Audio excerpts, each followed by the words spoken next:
Hey guys, welcome to another End of the World series hosted by CPL. Today we got a couple of guest casters, myself, iRk-Father, and my partner here, Cold Warp Gates. He's also going to be doing the observing today. This is our 16th Apocalypse match. We have iRk-mwk versus NaS's Maars. This is going to be a PvT between Team Socialized Healthcare and Samyang Fire. These are both Tier 0 players, and they're very strong with their respective races, so this should be a treat for you guys.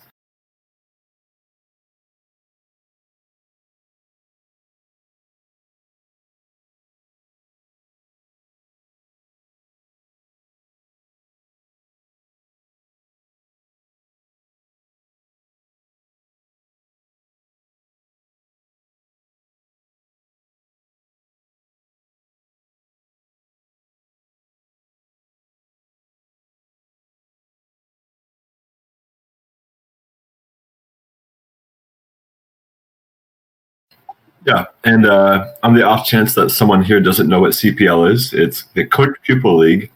It's a league that some community members have set up to help newer players out.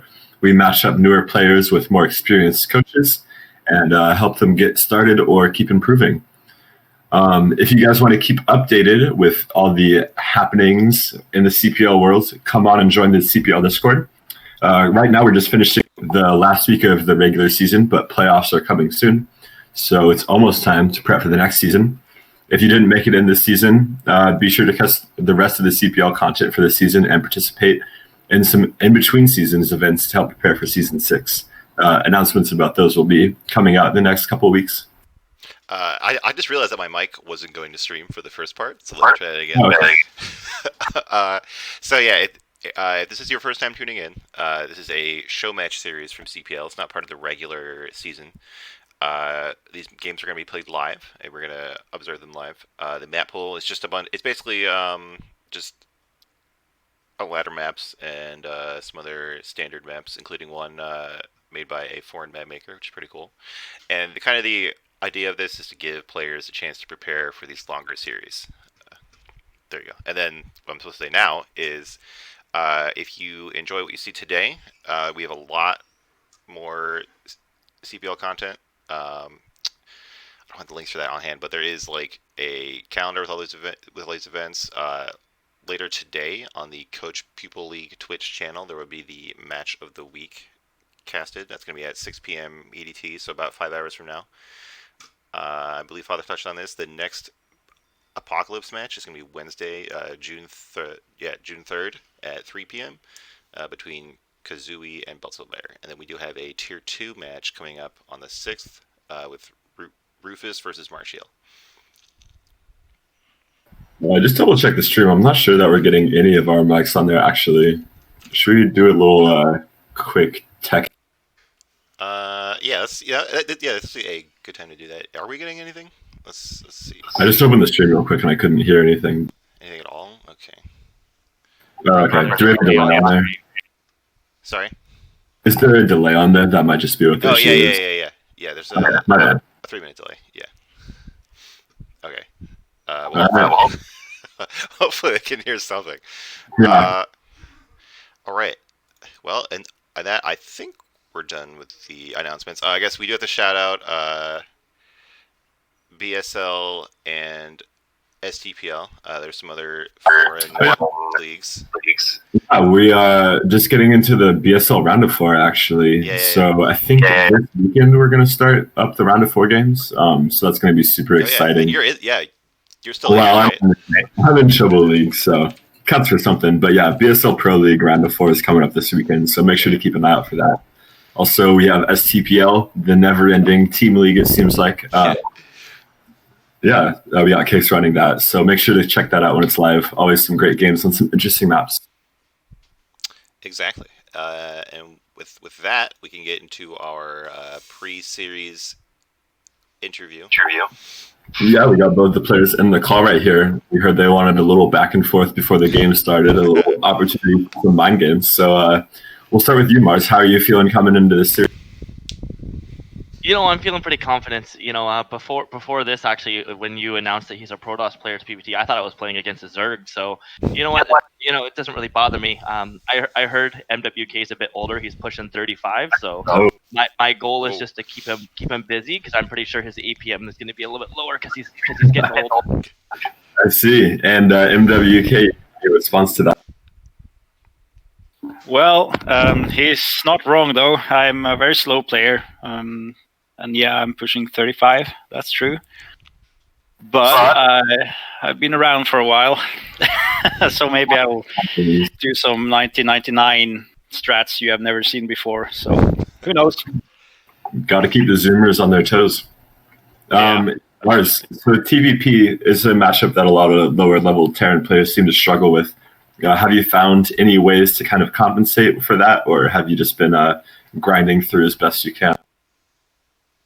Lots of tanks. Lots of tanks? Okay. Good tip. Yeah, and conversely, Protoss versus Terran seems to be a matchup that a lot of people have success with. MWK, do you really bring anything to the table that's unique, or do you find yourself playing more of a standard style? I don't think I play standard style. Just recently, I started playing 1 versus 1, for serious. Right.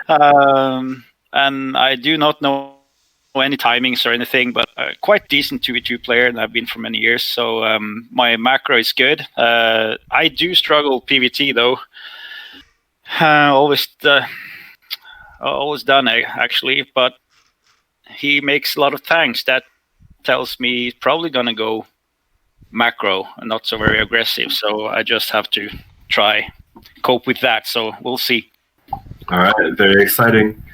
With that, let's start getting into the games. We're gonna kick both of these players out of here so they can't hear any of our.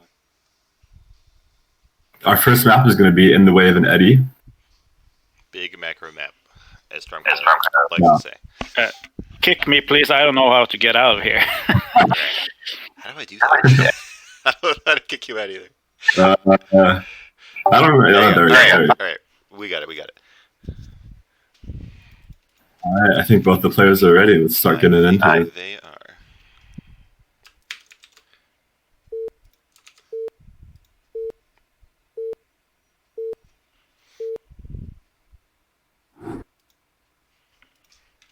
All right. In the top right-hand position of In the Way of an Eddy, we have the orange player. It is iRk-mwk. And in the bottom right, we have NaS's very finest Terran player. It is the magenta Terran. All right. Now, I don't know much about his TVP, but I know the last time Maars was on, he won 9-0.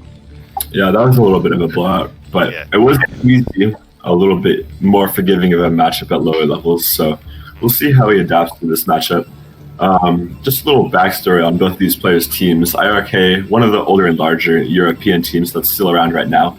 But NaS, on the other hand, they have a really strong B team, but their A team recently disbanded. So it's a little bit of an every man for themselves kind of situation, the B team, where Maars resides. Dang. But both of these clans are old and storied, have storied histories, so to speak. So it'll be an interesting clash. Yeah, MWK, one of our, I'm part of iRk also, he's one of our strongest 2v2 players on the B team, so he always helps clutch out a win for us every week in BWCL. So yeah, I'm really interested to see how he's going to tackle a 1v1 scenario like this. But so far, it looks very standard. Gateway in the main, expecting the simulator to come down in a... And same thing from Maars, nothing crazy, no proxy racks. Yeah. I was kind of hoping that at least one of them would cheese in the first game, like we saw last time. So that Strom could never see a good macro game on this map, but it looks like we're fated to get that today. Yeah, first scout coming out on 12, which is pretty soon, pretty early, so looks like Maars is going to be pretty safe with his scouting, doesn't want to miss anything, which is understandable. Playing against a 2v2 player, you have to be a little bit nervous just because 2v2 strategies tend to be a lot more one base, a lot more a lot less expansions, a lot more teching and army building up. So not surprising to see Maars have some hesitation about that. Now, I know NWK was talking about being a slower player, and he wasn't kidding. He's currently at 55 APM. Yeah. Well, it's not, if there's no need. He's probably just not spamming right now, but like, you can, I mean, a difference. It's like 8 times the APM. Yeah, and we'll see if that gets reflected in these players' play styles. We'll see if NWK goes for a little bit more slower and methodical style play, or once it starts reaching the mid game, if we start ramping up. And we already have a 2-gate coming out, so not surprising. Classic 2v2. A 10-15 too, not even like a 10-21, so it's pretty aggressive. Yeah, Goon range is already on the way, so we're gonna start looking to apply some pressure to the Terran player right away. Fortunately for Maars, he didn't go for anything like a Rax expand, so he's gonna be able to scout this, and if he wants to, he can just throw down that siege mode, siege tank, and do a regular old school siege expand, and he'll be pretty safe against this goon pressure. We'll see if MWK decides to tech more, or if he's just going to make a couple goons, then take an expansion. How much of a tech follow-up is there for this? I've only ever seen it be aggressive and then maybe like double expand after. And then more like grab a robo and then just go for a bulldog. But a lot of Protoss players online would love to do this 2-gate into double expand type scenario, because lower level 10s just aren't good enough to scout and punish it properly. So I think it's quite an effective strategy. Definitely. I like we see this SCV here hiding behind the mineral line, gonna let him sneak in there later, maybe even see the Nexus timing going down, so very handy. One of the hardest parts about this strategy for Terran is that you're really not able to get good scouting information. They're just going to have the whole map covered with goons and whatnot. So any opportunities to scout like this are going to be greatly appreciated. But even with that amount of scouting, we're still probably going to have to play safe here, throw down an engineering bay, get some turrets up just in case there's DTs following up. So Terran is a little bit on the back foot in this spot just because they have to play so defensively. But we'll see if the scouting can help us in that regard. Yeah. So starting to put some pressure on that bunker, but SCVs are already there. They're not repairing quite yet, though. The tank is... You have to be really careful with this tank here, especially when you're up against 10-15 and you scouted it. There's not a whole lot of need to go out and poke with this tank. It's really playing a dangerous game, but not punished for it. All good. That ends well. Exactly. I'm pretty sure we're going to see a siege mode finish up soon. Yeah. Make it much harder. Dive on the tank. There's the 2-shot, just like that. First tank is down. So already Maars is on the back foot a little bit. But he does get a read scout off, so we get to see everything in Protoss' main base. Exactly. And he should know from that pylon count that there aren't proxies out on the map right now, or at least if there are, that he had to commit an extra pylon to it, which makes it a little less worthwhile. And siege mode is done, first goon goes down, and the goons are going to have to retreat off the boat. So we're safe for now. But losing that first tank does hurt a little bit. It makes it so that we can't really get on the map if the Protoss player decides to go for a greedy third base.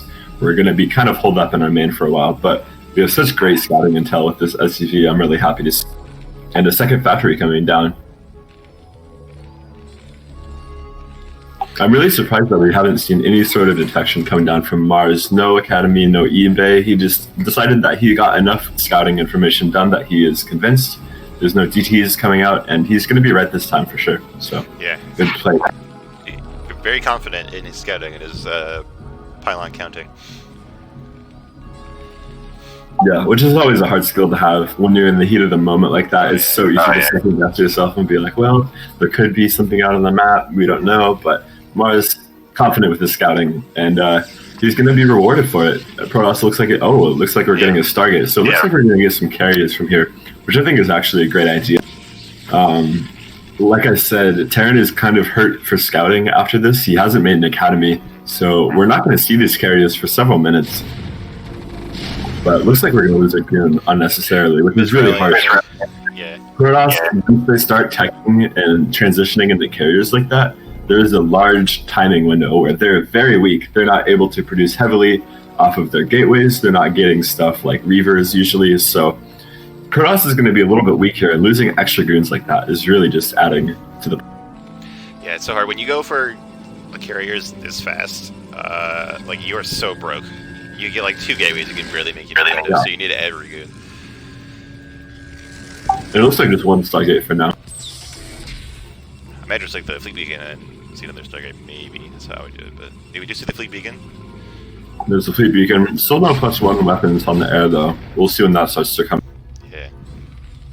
So, do you think Protoss did enough with the 2-gate? Like, killing a tank and getting damage on the bunker is good, but the expansion still seems so late compared to Tyrion. I think if you're looking at it in like a zero-sum game type of way, you would say the Terran has the advantage here, but the Protoss does still have the initiative. The game is pretty much being dictated by what the Protoss is doing.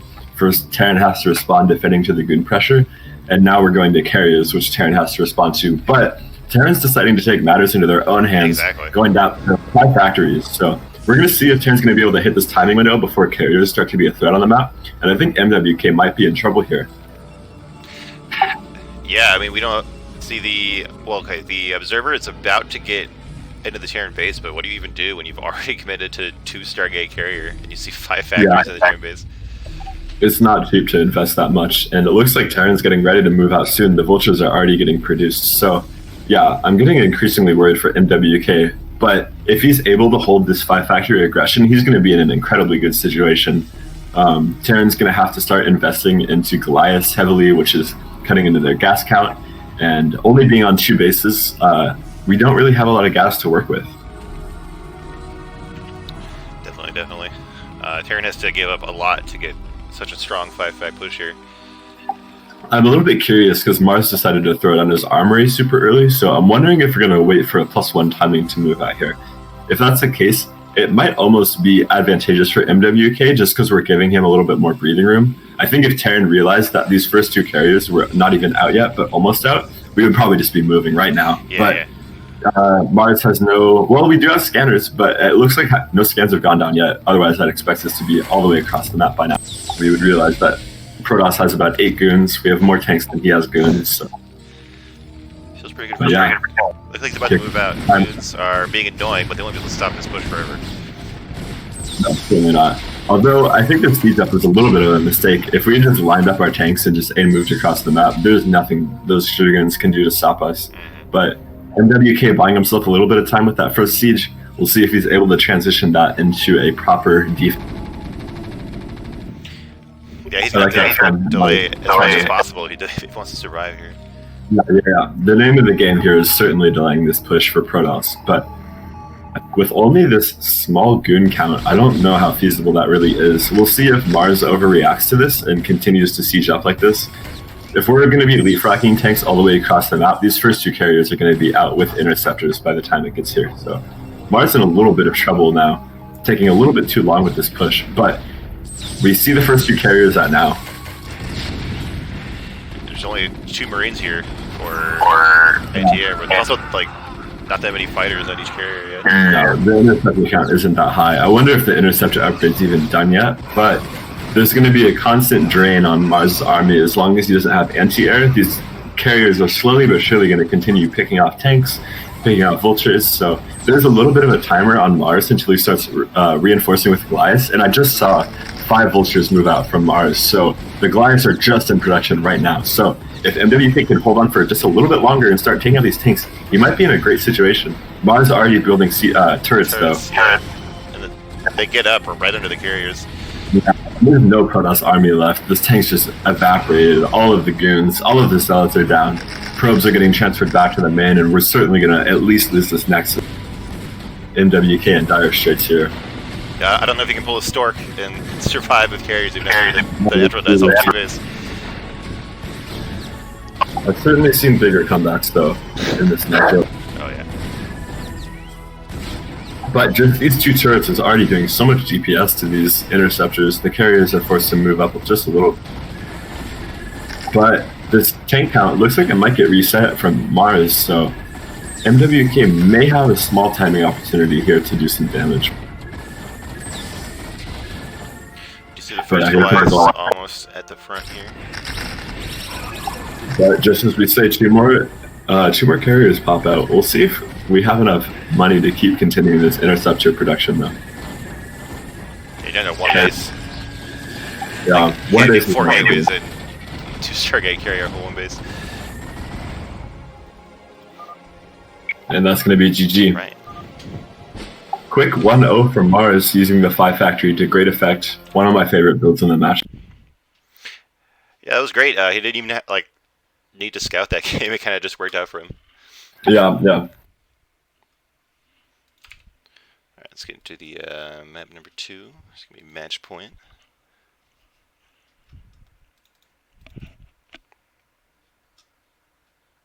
I feel like these 4-fag and 5-fag builds have been getting more unpopular lately.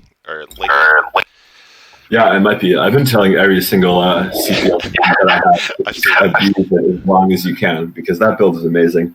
And trying to go late game TVP while you're still learning the game is pretty much a nightmare. So, yeah, you love to see it.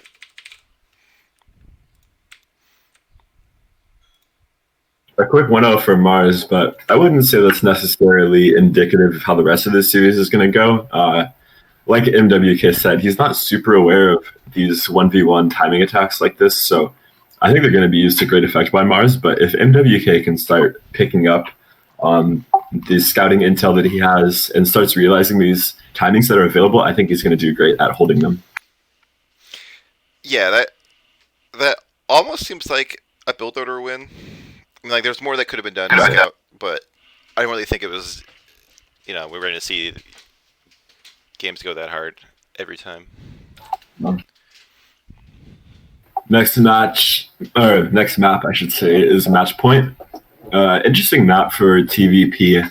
There's a couple of huge low ground areas with some ramps kind of funneling units in. So the ramp next to your natural base is super small, so Terran is able to hold that securely with just a handful of tanks.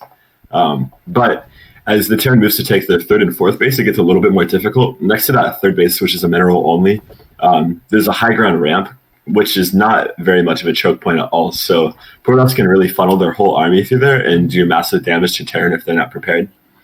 And also that 4th base up in the top left or bottom right is really hard to secure. You're just spreading your army so thin as Terran. So we'll be interested to see how Maars decides to tackle this. I might just guess that there's going to be another timing attack though. But on the off chance let's go to late game, once we get to that kind of in-game scenario with 3-2 mech, it's not super hard to split the map in half. So Terran does have some options on this map. We'll see what Maars decides to go for. Exactly. It looks like we're all ready. Are you wearing headphones? Sometimes I get feedback of myself. I'm sorry, here. I'll try and fix that real quick. Okay, that's right. But anyway, in the game, in the bottom left, we have Maars again in the magenta here, winning the first game, and in the top right, we have iRk-mwk. The I don't know, what is this? Olive Protoss? I don't know. Dark yellow Protoss. One interesting thing to note about these spawns right here is that this is actually, if MWK wanted to go for a gas steal, these would be great spawns because the Terran Assimilator is to the north of the CC, which means that it's closer to the closer to the Protoss, basically. Yeah. Conversely, where the other gas geyser is further from the choke point. So, yeah, if Protoss wants to go for a gas steal here, this would be the spawn to do it at. We'll see if that comes to that, though.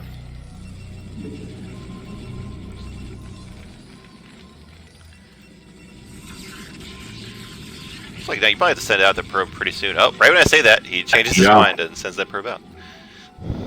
So it looks like this is going to be for a gas steal. But Maars might just wall off. And if that barracks goes down before the probe gets there, then no gas steal. Yeah, I'm always worried about doing that kind of thing, just because, like, oh, Terran wall's off, you sacrificed your economy with this early probe for nothing. Yeah. It's funny though, I never thought about how the spawn position changes if the gas guys are always being on top. Yeah, it's a small thing, but it's important. I actually learned about that from playing Overwatch so much, that other 2-player map.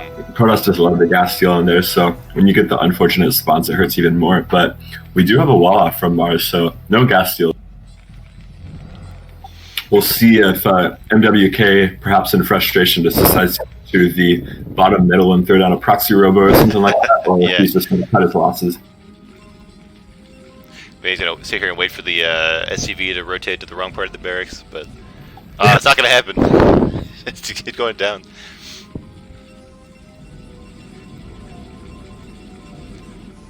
Oh, you can get it. There you go. There you go. Oh, yeah. This actually might die. We'll see if Maars is going to bounce it back, but come on. And smart for Maars to transfer that SCV off, and we're going to be safe. Protoss is going super standard, just like last game. Looks like we're not going to see 10-15 this game. MWK deciding the better of it.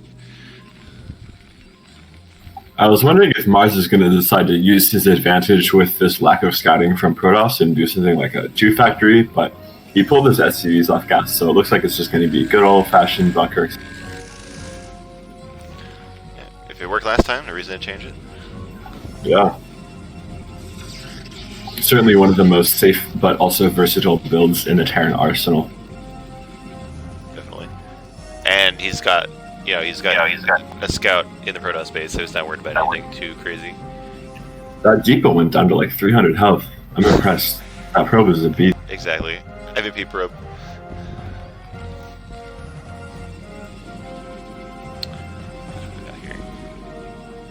I don't know if it means anything, but this third pylon from MWK went down really early. It went down to like 20 food. I don't know if he just had the extra money, so he built it ahead of time, but... Yeah, I mean, if you're going to build that, there's how do I say it? As Protoss, you can go for a 21 Nexus and skip that third pylon until after you throw down the Nexus, but if you're just going to go for like a 26 Nexus or something standard, then it doesn't really matter if that pylon goes down. There's Nexus before the Nexus, but he's not afraid to show it to the Terran player, so that might be a little bit of a mistake. If you keep that third pylon hidden, then Terran in the back of their head has to wonder if there is a proxy out on the map somewhere, but we're not going to be playing those extreme mind games, which is totally fine. We're just going to take our normal Nexus. Looks like a 29 Nexus.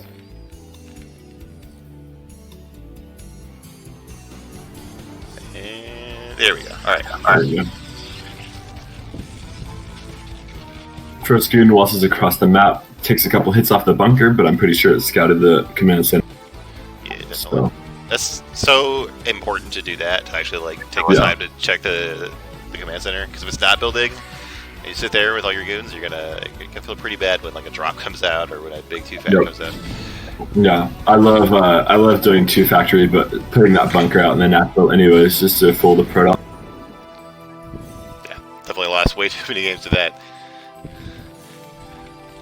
We'll see what the follow-up from Maars is going to be this time. It looks like he's playing it safe with the engineering bay, which I like. But we'll see if he's going to throw down like a second factory, trying to put on some pressure, or if it's going to just be normal Academy Armory macro play. We have the Robo follow-up from Protoss, so everything is standard as could possibly be.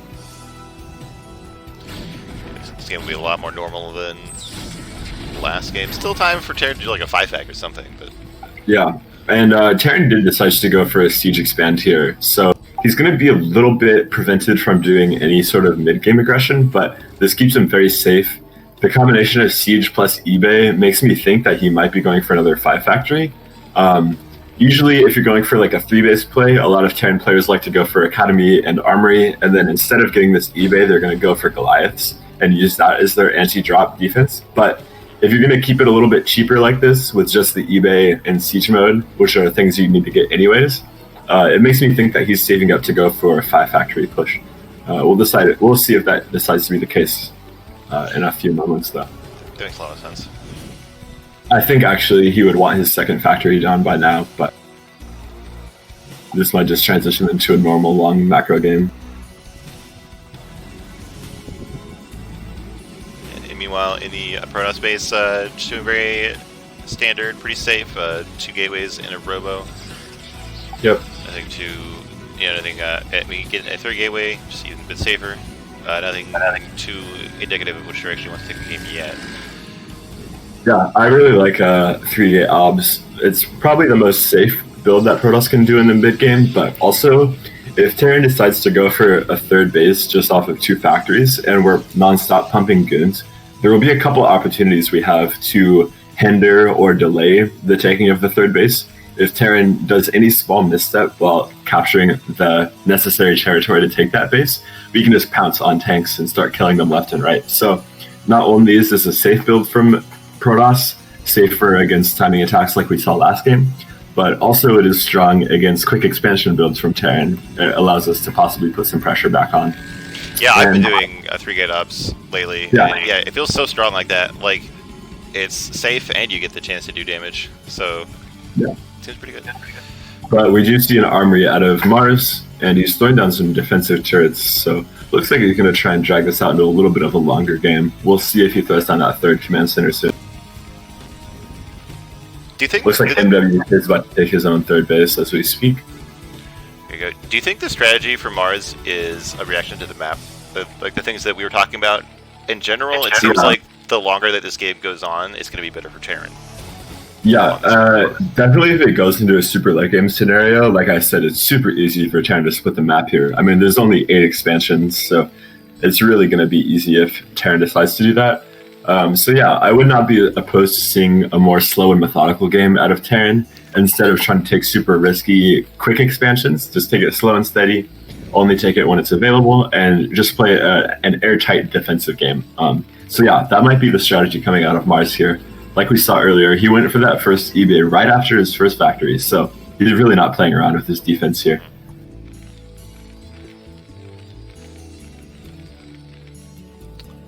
See the starboard coming up, which we're about to see a science facility. Third factory is started. I don't see a command center started anywhere, but at this point it'd be too late for some kind of 2-base push, right? Right. So yeah, we're just taking it super slow and steady. I really like this third factory before command center. A lot of Terran players see Flash going for 2 factories to third, and they think they can do it too.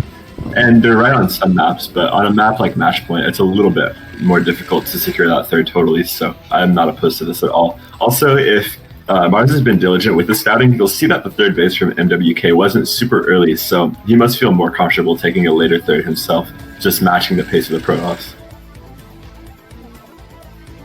Definitely. Alright, we see the Citadel going down, Stargate going down. I'm sure we're going to see Arbiters in a minute here. Yeah, a little bit curious actually. Usually you see the Stargate and the Templar Archives come down at the same time, since they both build at the same time and you need both of them for the Arbiter Tribunal. We'll see if this Stargate is just going to be a solo Stargate for carriers, or if it's going to just be Arbiters with a little bit of a wonky timing on that Templar Archives. But we do have double upgrades, or at least one is forge spinning right now. Yeah, I'm surprised by the NWK is definitely new game minded. Sorry, what was that? Oh, I'm surprised by the double forge. Like, you normally just see the attack upgrade out of Protoss in this matchup. You don't really see the armor or shields get researched. Yeah, the attack upgrades are important for Protoss, because if Terran ever gets to +1 armor, or even worse, +2 armor, while Protoss still is unupgraded on the attack, they're just going to be doing no damage to the Terran at all. So we have to match the upgrades, the attack upgrades from Protoss to the armor upgrades from Terran. But it is a little bit more unorthodox to see a second forge come down like that. Also, we see Maars is just going up to 6 factories on 2 bases here. I'm a little bit surprised by that. I feel like those factories 4 through 6 were a little bit delayed from where they could be, but we're going for a 2-1 timing here, it looks like. So we're not super concerned about getting our vulture count up like this. We're just going non-stop tanks off of those 2 add-ons. And then when this +1 finishes, or this +2 finishes, we're going to go out and see if we can do crippling damage to the Protoss. But Protoss hasn't been playing greedy. They haven't been teching super fast or expanding super aggressively, so I'm a little bit worried for Maars here. We'll see if he decides to start pushing, or if he's just going to use this huge army to take his third base safely. Actually, we saw a little bit of a build like this on this map from Terror and his match against Oyaji in BSL. He went for a 6 factory off 2 bases, but then threw down his 3rd command center and used this army just as a method to take his 3rd base instead of trying to pressure the Protoss. Wow. I mean, like, I understand that, like, that idea, I guess, but, like, doing a 6 factory thing for that seems like so safe to the point where, like, you're hurting yourself. Yeah, it's a little, it is like that to an extent, but not quite as much as you might think. I mean, if you're going to go for that 3rd base, you're going to be going up to 6 factories pretty soon afterwards anyways, so just switching the order like this, going up to the factory count and then the 3rd command center instead of vice versa isn't a terrible idea, but it doesn't look like he's throwing down a 3rd command center yet, so he's going to want to get some damage done with this when his 2-1 upgrades finish. We see MWK sharking around with his army, getting some nice vulture kills here and there.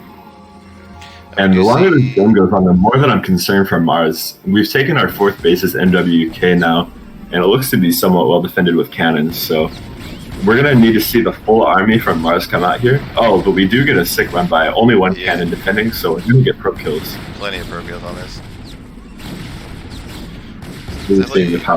Hurt. And now actually the supplies are pretty even here, just because of this huge army production from Terran now.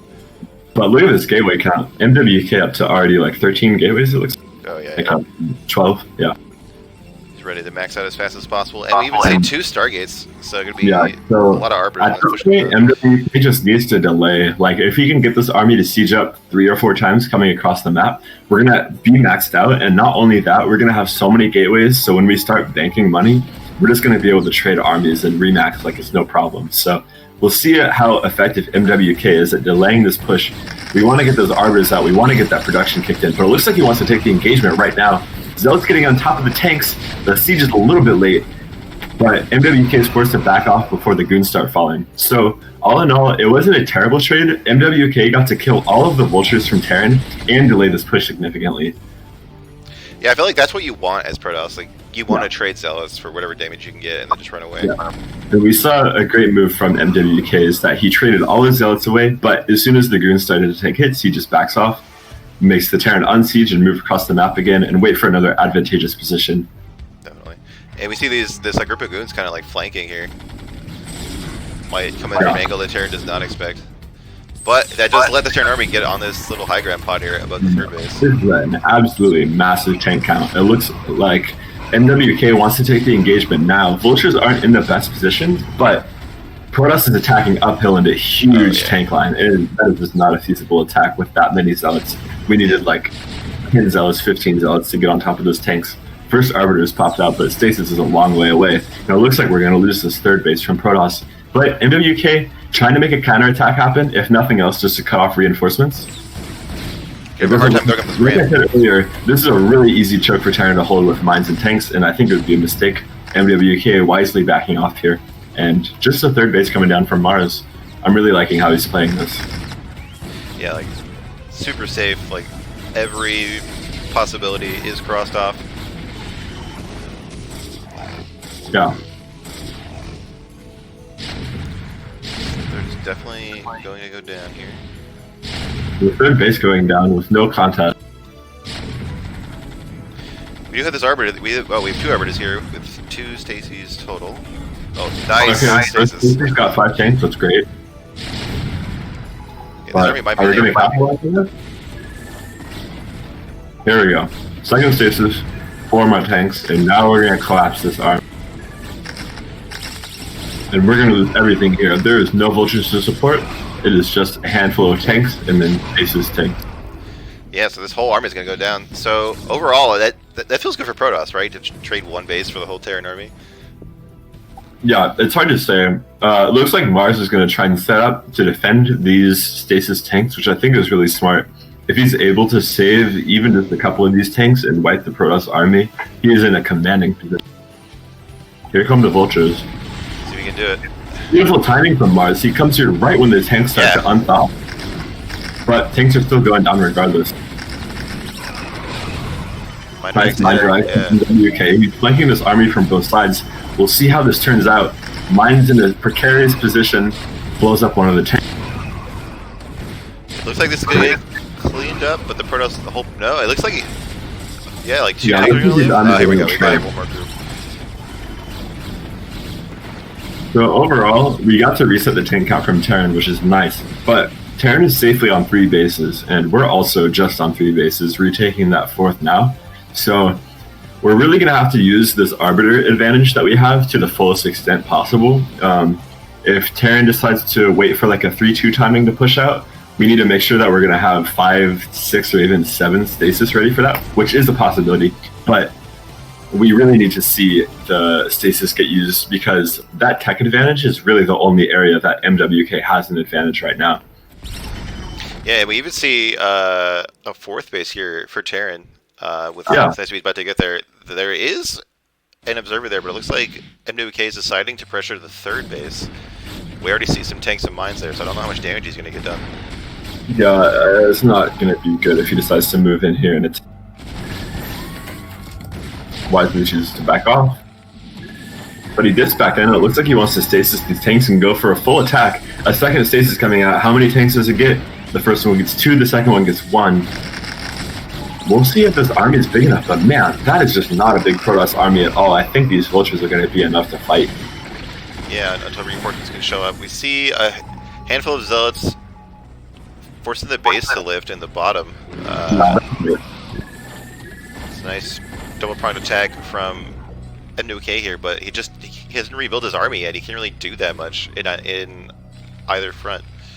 Yeah, I'm a little bit worried because he lost one of his arbiters in that attack, and the second one is very low HP. Like I said, his main advantage at this point is just his arbiter count and the double Stargate situation.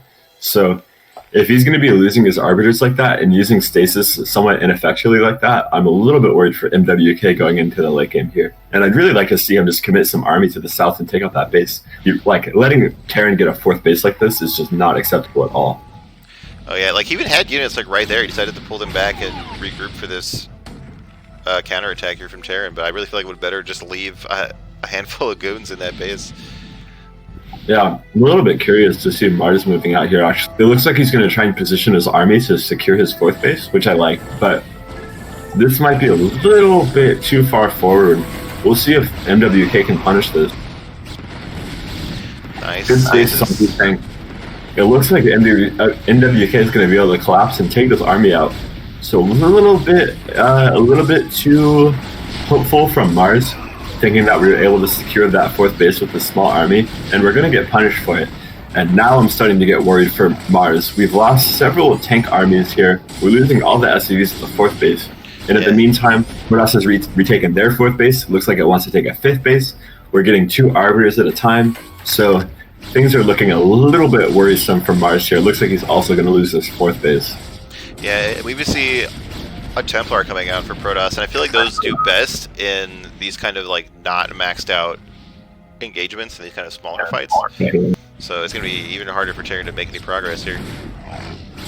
Yeah, and the supplies really tell the whole story at this point. I mean, it's double the supply for Protoss, which is just never where you want to be for Terran. Another set of tanks is just going to go down for free here. Maars is playing a little bit fast in these tanks, getting punished for it, and that's going to be GG. All right. Even it up, we have a series.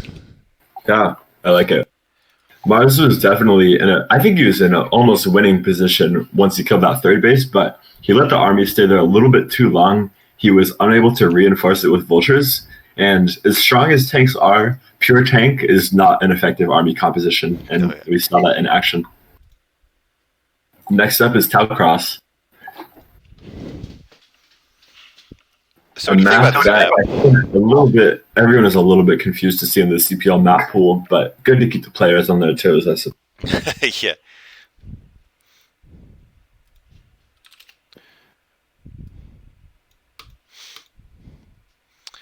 Yeah, I know. I see a lot of people complaining about this map.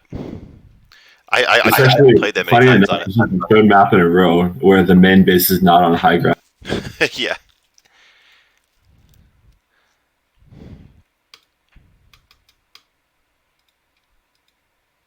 But yeah, it's an interesting map. Just about the flattest map in existence. No ramps. Yeah. It's all kind of just open, wide areas. So a little bit difficult for Terran, I feel like. I mean, like, where are you getting your 3rd base? And once you get your 3rd base, where in the hell are you getting your 4th base? Like, I just don't even know. Yeah, all the third and fourth bases are like so open. It's so hard to like wall off with depots or anything. Yeah, but also the lack of high ground bases makes it so that vulture harassment is going to be a lot stronger.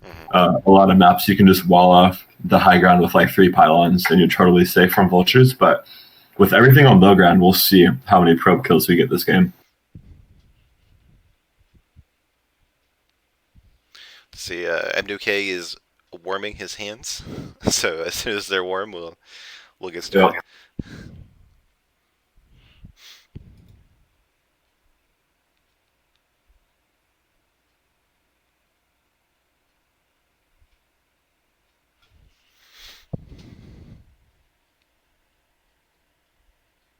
Another big thing about this map is the main base is super susceptible to drops. I mean, you just see like the size of the perimeter of that main base, and there is just like 180 degrees worth of attack angles, maybe even more. So I'm expecting to see Reavers. I'm expecting to see drop play. Maybe even from the Terran, we might see some drop ships. So keep your eyes out for those possibilities. Oh, yeah, definitely. We're players already. Game 3, Tau Cross, let's get. Yeah, any map with this like high ground rim around your base is so good for air stuff. Definitely. All right. Oh, these colors. Up in the top right player, or up in the top right position, we have the blue Terran player from Maars. From NaS, it is Maars. Whoa, got that one wrong. And in the bottom right position, we have the red Protoss player. It is iRk's very own MW. Just quickly looking at these spawn positions, it looks like it's pretty good for drops from the Terran player. If you look, the Protoss's main base, that huge wall that you're talking about, is facing the Terran, so they can send dropships directly there and have a huge selection of attack paths. They can like come down from the very right side of the base and on the very right side of the map like that, yeah, and then dropping it back. They can just go make a beeline from the main base to the main base. So Protoss is going to have to be very wary about this, but yeah, we'll see if NWK or Maars decides to take advantage of this, or if they're going to keep playing their favorite styles. We'll see. Well, both players, I feel like they played both games pretty differently. We saw MWK do a really aggressive build and then follow up with a really safe build. Yeah. Maars went for a 5-fact in the first game, and he went for like a much safer, like slowly get up to 6 factories and then slowly take bases kind of build. Yeah, definitely showing some ability to adapt from both players, but nothing. Well, I guess, yeah, that 2-base carrier play was a little bit strange from MWK. So both players are definitely willing to just go all in with their strategy, which I definitely respect. We haven't seen Maars go for like a super late game oriented strategy yet. That 6 factory, like you said, it was a little bit safer. It wasn't as much of like an aggressive 6 factory, but he did get across the map and kill that 3rd base. And use that as a launching pad for the mid to late game, but we haven't seen anything like I was talking about where you just go for that a little bit of that cross-generational BM. But yeah, we haven't seen anything super crazy from Terran, like trying to take a 3rd base off of just 2 factories. Not super crazy, I guess, but more of like a greedier late game oriented strategy. We've mostly been seeing safer or aggressive options from Terran. So what do you think about waiting 2 minutes into the game to trash talk? Like, you normally do it like right when the game starts. Like, yeah, it's like when you're on the ladder. Both of these players have been playing well, but I am not super hyped about their trash talk. Like you said, the timing was off. I really wanted to see that right after the probe split. Also, things seem to be a little bit too good-natured. We see some kind of takebacks. We're like, oh, it's BM, but I'm not super mad about it or whatever. No, I want to see blood. I want to see anger. I want to see tears. We want some drama coming out of CPL, not just improvement. Yeah. This is like low tier 2 trash talk. We might have to talk to Strong about demoting some of these players after this game. The gameplay itself has been solid, I'll admit. It's like on ladder though, like when somebody says a GLHF like 3 minutes into the game, you're like, oh god, where's the proxy? Like, yeah, let me scout my main base real quick. Yeah. My preferred strategy for BM is the tactical pause. I don't know if anyone saw my garage match against Leinstein from a while ago, but I used that to great effectiveness on game 4 after I took a map. I just split my SCVs and then I start pausing the game and talking trash, and it really seemed to get into his head. But nothing of the sort from these players. They're a little bit more well-mannered than I. That's awesome. So we see another bunker expand. Oh, but he put it. He put guys back in gas. Yeah, so it looks like he's again going to go for siege right away, which is super safe. He seems to be worried about some sort of goon aggression, even though he's gotten some good scouts off. He's going to come back in now. We'll see if this probe can block. Doesn't look like it. But he should scout that there's nothing too out of the ordinary here. Unfortunately, he does not see the Nexus timing, so he cannot confirm with 100% certainty that this is just an expansion, but he should, well, he actually missed that third pylon, but from all the scouting information he did get, it kind of points to a standard game. So I doubt we'll see a super overreaction from Maars. I actually love this. He's sitting on his second SCV now just for a rescout, which I think is an amazing move. I really recommend that Terran players do this more often. Although it looks like he's going to use it to check for proxies, which is also totally great. Any more scouting intel that you can get in this matchup is always welcome. Terran player has to play in the dark for quite a bit, so any additional scraps of info like this are welcome. Yeah, you mentioned that he missed that third pylon, so I'm sure this is a reaction to that. Yeah. But no proxies to be found. We're just rallying goons across the map. We're going to put a little bit of pressure on that bunker before siege mode.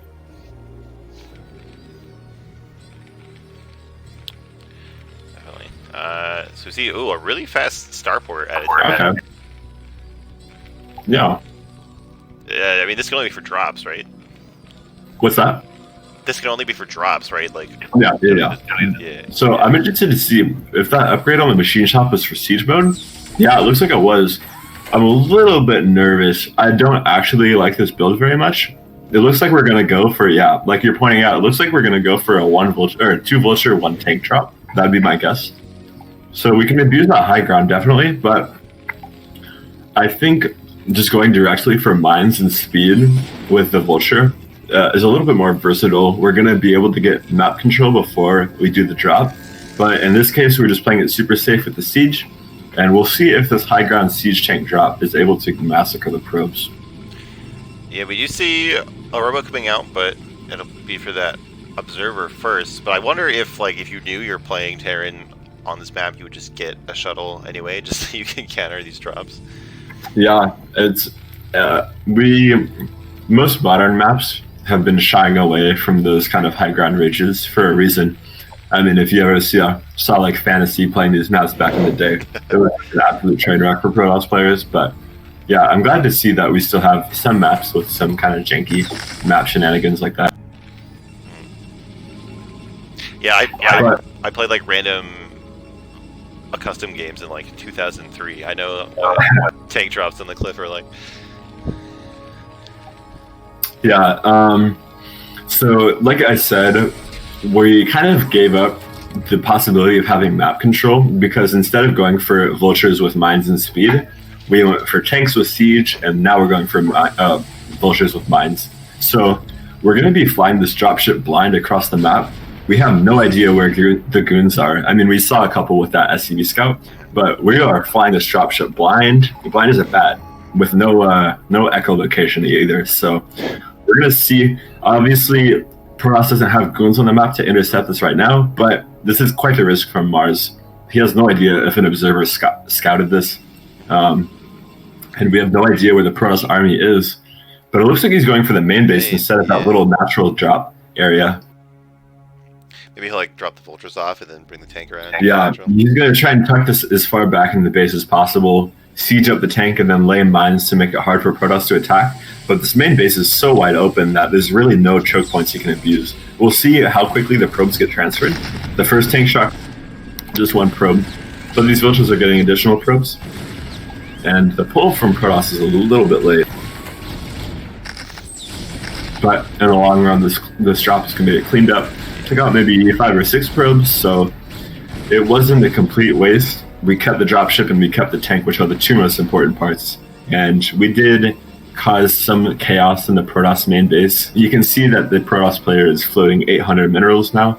Just the difficulty of trying to multitask like this is going to cause some macro mistakes. So beyond just the damage that we did to the probes, there's additional macro damage that we're dealing. And it looks like we're going to follow this up with more factory aggression, which I really like. Going up to 6 factories now. I wonder if we'll see a 7th or if it's just going to be another 6 factory.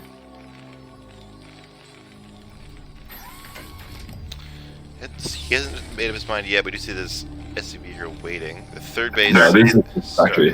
One thing I'm a little bit concerned about from Maars is that we still only have 1 machine shop on our factory, so we're making tanks 1 at a time. We saw the previous 2 games, that second add-on came on right away, and so when we moved out, we had an incredibly large tank count. Like last game, we were on that high ground with like 14 tanks or something ridiculous. But right now, we only have 4, and we're making 1 at a time.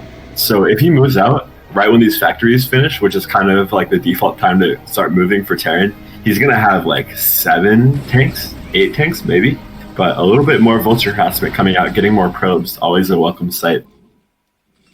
So getting the probes, getting intel on the Protoss base. It looks like Protoss is definitely, he's seen these factories go down. He's throwing down a ton of gateways here. Yep, always important to match that production. Like as Terran players scouting against Protoss, you always want to be scanning that gateway count. And conversely, as a Protoss player, you always want an observer over that factory. Yeah, this is not going to look like game 1. Where we had 2 gateways.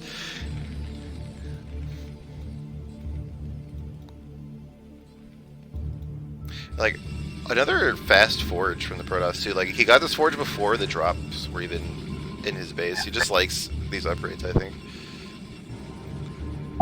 And then upgrades are always an up. But yeah, so like I said, our tank count is really not impressive right now. 6 tanks right now. We might wait for 2 or 4 more before we start pushing out. But if we're not taking a 3rd base behind this push, I have a hard time seeing it doing enough damage to make it. Yeah, you mentioned that. Then he decided to get that 2nd shot, so it's just gonna make his move out even later. Like you could be maxed at like 13 minutes, but he's gonna have, just not even that many tanks now. Yeah, it's a little bit concerning, but the most important thing with Terran timing attacks like this that are not like a 2-1 timing with vessels is we're trying to hit pre-arbiter, and even more importantly than that, even if we can't hit pre-arbiter, we're trying to hit pre-stasis or pre-recall. If we can hit it before the stasis is ready, if we get that siege up at the opponent's natural base before they are ready with that stasis, then we're going to be in a great spot. Vulture's finding a couple more probes here. So, yeah, Terran is kind of sitting around not doing much right now, but he's not on a clock until that Stargate comes down and those arbiters start production. We still see MWK is on low tech right now. He doesn't have Stargate, he doesn't have a Templar archives. So he's really just trying to bank on crushing this first push from Maars and then using that to propel him into the late game instead of getting tech. So we'll see how that pays off. Looks like Maars has decided that now is the time to move out and attack. We're going to see this first engagement come in. Zealot speed is already done, and the siege is a little bit late. Vultures are kind of shredding these Zealots, though, so MWK is forced to back off for now. More Vultures at the 3rd, but there's still goons there to defend, so not too many additional probe kills going down. Yeah, but I like the Vulture harassment. I love Vulture harassment with these pushes is incredible because it forces Protoss to split off small chunks of their army to respond.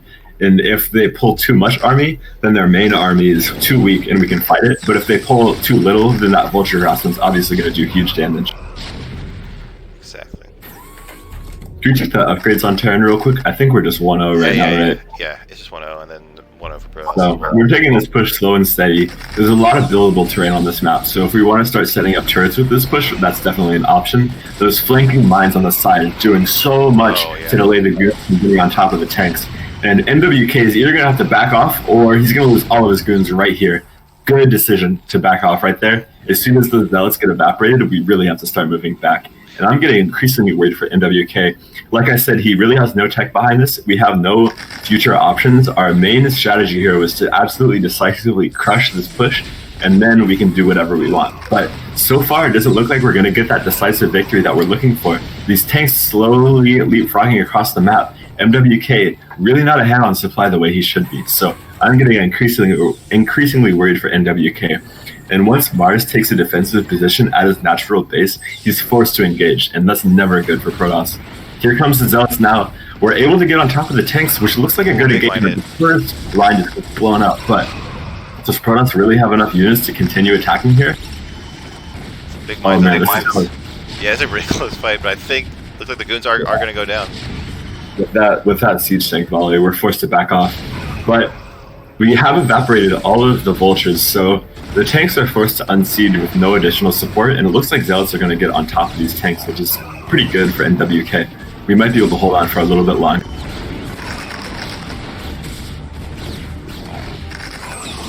And as far as I know, Maars still hasn't built a third command center, so he's really all in on this push.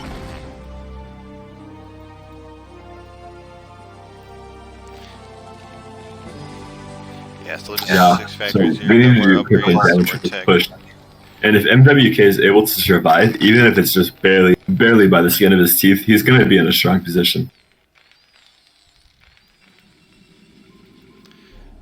Seems like he's surviving for now. The Cherno is right here, but he's still mining from these bases. He's still mining, but I think his probe count is a little bit under where it should be. His main base isn't super saturated. His third base isn't even saturated, like 1 per mineral. So our probe count is low. Even though our gateway count is high, I don't think we're able to produce off of all of them right now, and we're certainly not able to tech up heavily the way we want to. Oh, yeah. It seems like he's been pretty broke this whole time. He probably cut probes and then lost them to those vultures. Maars is doing a great job laying down these mines, buying time for his small army, and we took a big step forward, losing some goons for our troubles, and it looks like MWK is just falling apart at the very end here. He was so close to being able to hold this push, but I think that with this reinforcing round of vultures, no Zealots are going to be able to get on top of those tanks, so we're going to need a miracle mine drag to hold.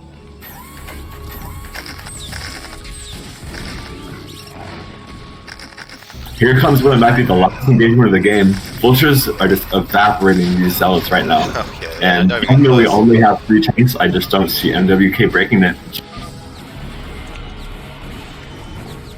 So, once again, 6 factory being used to great effect from Maars. I wonder if MWK is going to start adapting to that. Yeah, he's going to have to figure out how to stop that soon, or it'll just keep happening. I'd be curious if we were going to look at the replay, which we obviously won't, but I'd be curious to see what the probe count was that game. The drop really didn't kill that many, not to the point where he was so broke that he was in the position because of the drop. I think his pro production was just slightly off that game, and as the game continued to go on and that push continued to happen, it really caught up. Definitely. My guess would be that he probably cut probes when he saw all the factories go down. Just when he put down all those gateways, and he didn't realize quite how long it would go on. Yeah. With that being said, after game 3, we always have our first break, so we're going to do that. It's usually about 8 minutes, and then we'll come back. See you guys in a bit. Yeah, fix this real quick. There we go. Okay, I'll be back in 5. Cool. Terran's still on 1 base. I don't blame him for that. Yeah, you just have to stay alive. You just have to stay alive, and you're in a great position. You don't have to get too greedy as far as getting a bunch of stuff going. Alright, looks like Shroom gonna go ahead and try and take his natural. He has quite a force of army supply on the map right now, so he should be able to defend this fairly easily. As long as he's probably gonna want to get some turrets up here eventually at his natural. And Silver still sitting on his 3 bases with his hidden third unscouted, so not going lurkers yet though. Just keeping on building mutas, I think. And it looks like Shroom's gonna go into a tank push. I mean, as someone, how do you feel about mass mutas versus this tank push? Obviously, tanks don't shoot up, so it should be pretty good for him, right? Well, it really depends on the micro. The Shroom's starting to hit a higher mass of units. But if he can pick off the tank with the mutas with some good micro or counterattack, it can be really strong. Shroom only has I think, 2 turrets in his main. So if he just sends all the mutas to his main while this is happening, then Shroom just can't ever move across the map. And with those SCV kills, he's effectively back on 1 base. Yeah, see, he can't move out because there's mutas in his main. Yeah, this just seems increasingly worse and worse for Shroom.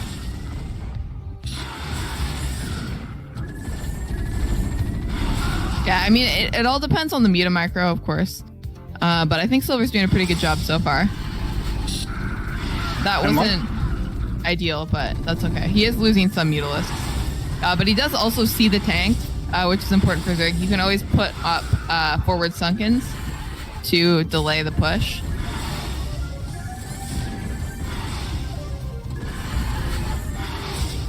Alright, still losing some mutas, but picking up a ton of SCVs here. Yes, there's just no SCVs there. He's forced the pull, and he's killed so many of them. This is just really, really good. Anytime you see a Zerg up in supply, they're probably in a pretty good position. And mutas are, of course, a supply buff, as you said earlier, but still 30 supply up at this point in the game, pretty dang good for Zerg. Yeah, definitely not bad at all by any means. He is running out of mutas. I'm not sure what his kind of tech choice is going to be behind this. If he's going to, it looks like he's going into lurkers. I wouldn't be surprised. Oh yeah, mass muta still and into lurkers. So I actually think that, I mean, he can just fly in the main. Like, this push is coming out. He unfortunately doesn't have vision of the front, but if Silver just sends all of his mutas, well, even just to attack this, like, Shroom just doesn't have that many units, to be honest, and he's kind of moving them out single file. Like, this is Conga Line Terran, and mutas destroy Conga Line Terran. Yeah, you really need to be bunched up in a little bit of a ball. But this map, especially if you're going through the center, makes it extremely hard not to Conga line. And you can see exactly what's going on. Just like you said, these mutas are just moving in, and there's just not enough here from Shroom. Yeah, just too many mutas overall. Definitely you can see why muta micro is helpful, because Marines are pretty good. I think a counterattack in the main would have been a lot better here. I actually think Silver kind of threw away a bit of his lead with that attack. You can always like micro one group of mutas and then A-move the rest of them. But A-move mutas in general are really dumb, because muta AI is pretty bad. So I was once playing a 2v2 and there was a zealot attacking something, and I had like 9 mutas just sitting over the zealot, and they just like wouldn't kill it. That's so sad. Oh my god. They just weren't shooting. I was like, what? Okay.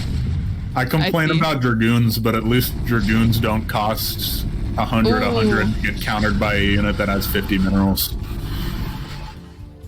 Losing a lot of mutas for that tank, but does manage to pick off both of them with some pretty good micro. Terran able to get his natural up behind this though, so going to be, well, he doesn't have very many SCVs. I don't know, definitely a very weird game from these two players.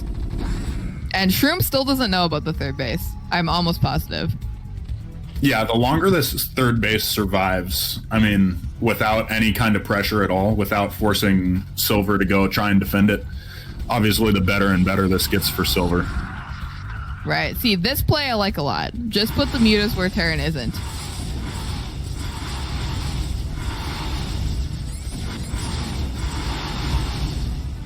And he just can't even stop this. Like, he just doesn't have enough defense at home because he had to take all of his units with him in order to even pressure the natural of Silver. This is so...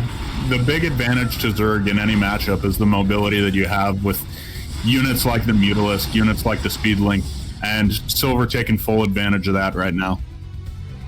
Yeah, it's just that units are so much faster for Zerg. So if you can get around armies and then just like counterattack them, like counterattacks are so strong as a Zerg player. Just to even slow, like you can just fly in and just because you're there, they have to turn around. And if they don't turn around, you can just kill them. So we do see, by the way, Warp Gates. Yeah, we do see, by the way, that Warp Gates pointing out that we do have a upgrade on the mutas. He probably pointed that out a while ago, and I'm just dumb and never said it. But me too. It's good. Me too. Yeah, getting back into it. First, I mean, we had Ashen versus Bojack, and then other than that, we haven't had anything in 2 weeks. And we do see a big attack coming in here from Silver. That should be the end of it. Yeah, Shroom does tap out. Terran still on one base. I don't blame him for that. Yeah, you just have to stay alive. You just have to stay alive, and you're in a great position. You don't have to get too greedy as far as getting a bunch of stuff going. All right, looks like Shroom gonna go ahead and try and take his natural. He has quite a force of like army supply on the map right now, so he should be able to defend this fairly easily. As long as he's probably gonna want to get some turrets up here eventually at his natural. And Silver still sitting on his 3 bases with his hidden third unscouted, so not going lurkers yet though. Just keeping on building mutas, I think. And it looks like Shroom's gonna go into a tank push. I mean, as someone, how do you feel about mass mutas versus this tank push? Obviously, tanks don't shoot up, so it should be pretty good for him, right? Well, it really depends on the micro. Like, the Shroom's starting to hit a higher mass of units, but if he can pick off the tank with the mutas with some good micro or counterattack, it can be really strong. Like, Shroom only has, I think, 2 turrets in his main. So if he just sends all the mutas to his main while this is happening, then Shroom just can't ever move across the map. And with those SCV kills, he's effectively back on 1 base. Yeah, see, he can't move out because there's mutas in his main. Yeah, this just seems increasingly worse and worse for Shroom.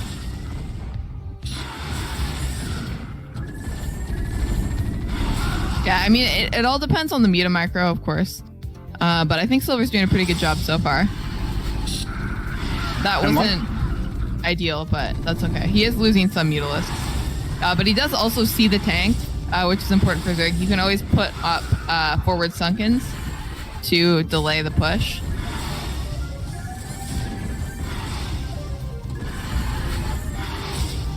All right, still losing some mutas, but picking up a ton of SCVs here. Yes, there's just no SCVs there. He's forced the pull, and he's killed so many of them. This is just really, really good. Anytime you see a Zerg up in supply, they're probably in a pretty good position. And mutas are, of course, a supply buff, as you said earlier, but still 30 supply up at this point in the game, pretty dang good for Zerg. Yeah, definitely not bad at all by any means. He is running out of mutas. I'm not sure what his kind of tech choice is going to be behind this. If he's going to, it looks like he's going into lurkers. I wouldn't be surprised. Oh yeah, mass muta still and into lurkers. So I actually think that, I mean, he can just fly in the main. Like, this push is coming out. He unfortunately doesn't have vision of the front, but if Silver just sends all of his mutas, well, even just to attack this, like, Shroom just doesn't have that many units, to be honest, and he's kind of moving them out single file. Like, this is Conga Line Terran, and mutas destroy Conga Line Terran.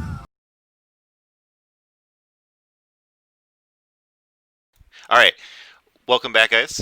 We're getting ready for our 4th game here on Fighting Spirit. Before we get started, I just want to say, MWK says in chat, I have to Google, how do I stop 2-base 6-back push? so aware of what's going on here. Make sure the players are ready, and then we'll get into the game here. All right, and they are ready. Yeah, this BM is really just not up to snuff. I just don't approve.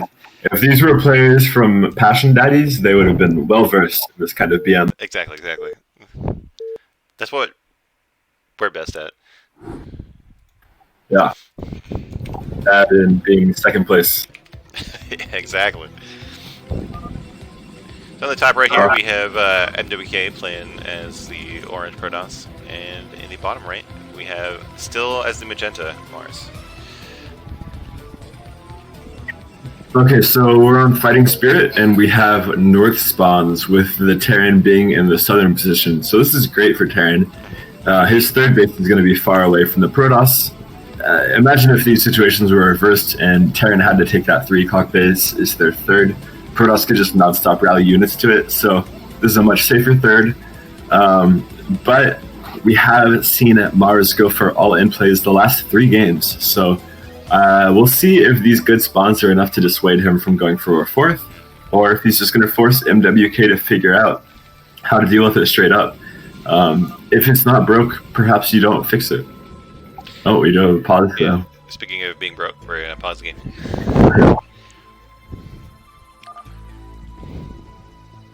Yeah, he's going to wait 3 minutes for the delay.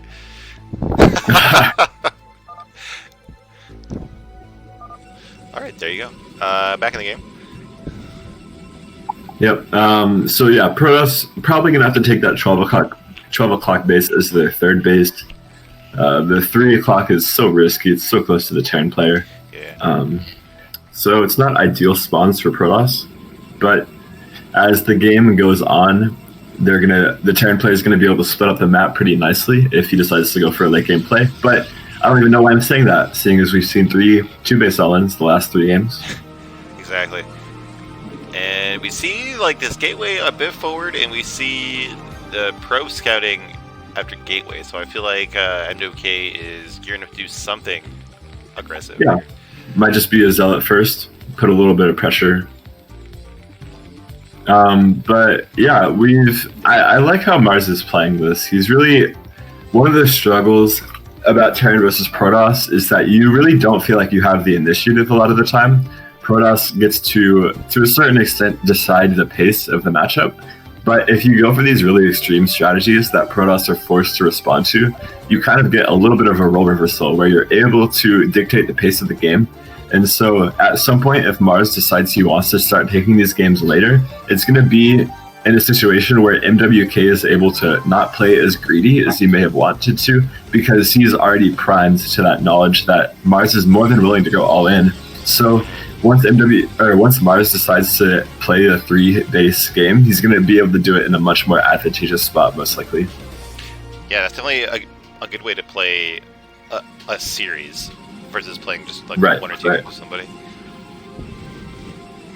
Yeah, and that's one of the struggles about Terran versus Protoss on ladder, I feel like, is that Protoss just has so much more initiative and they can just really pull anything out of their ass if they want to.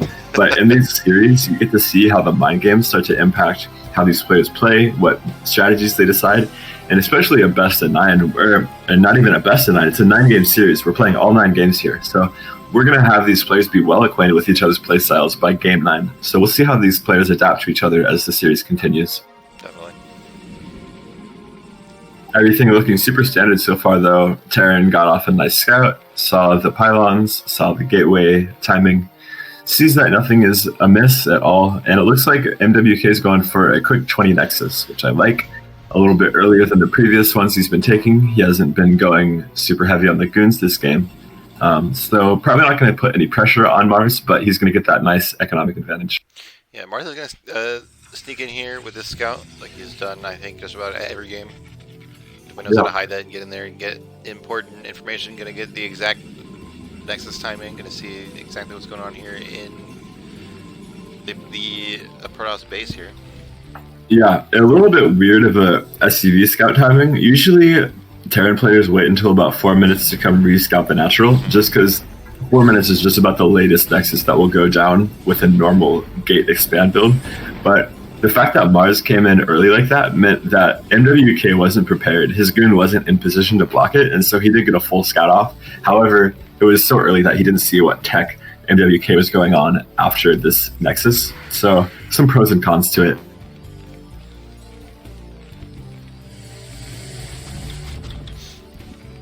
So I don't really know Terran build builders, but it seemed like the factory was late this time? Like he got up to like 200 gas, and then he got the factory. Like I think what it might have been is that he put down the machine shop after the command center went down. But yeah, I wasn't looking, so I'm not sure. I'm interested to see if we're going to go for siege for a fourth time.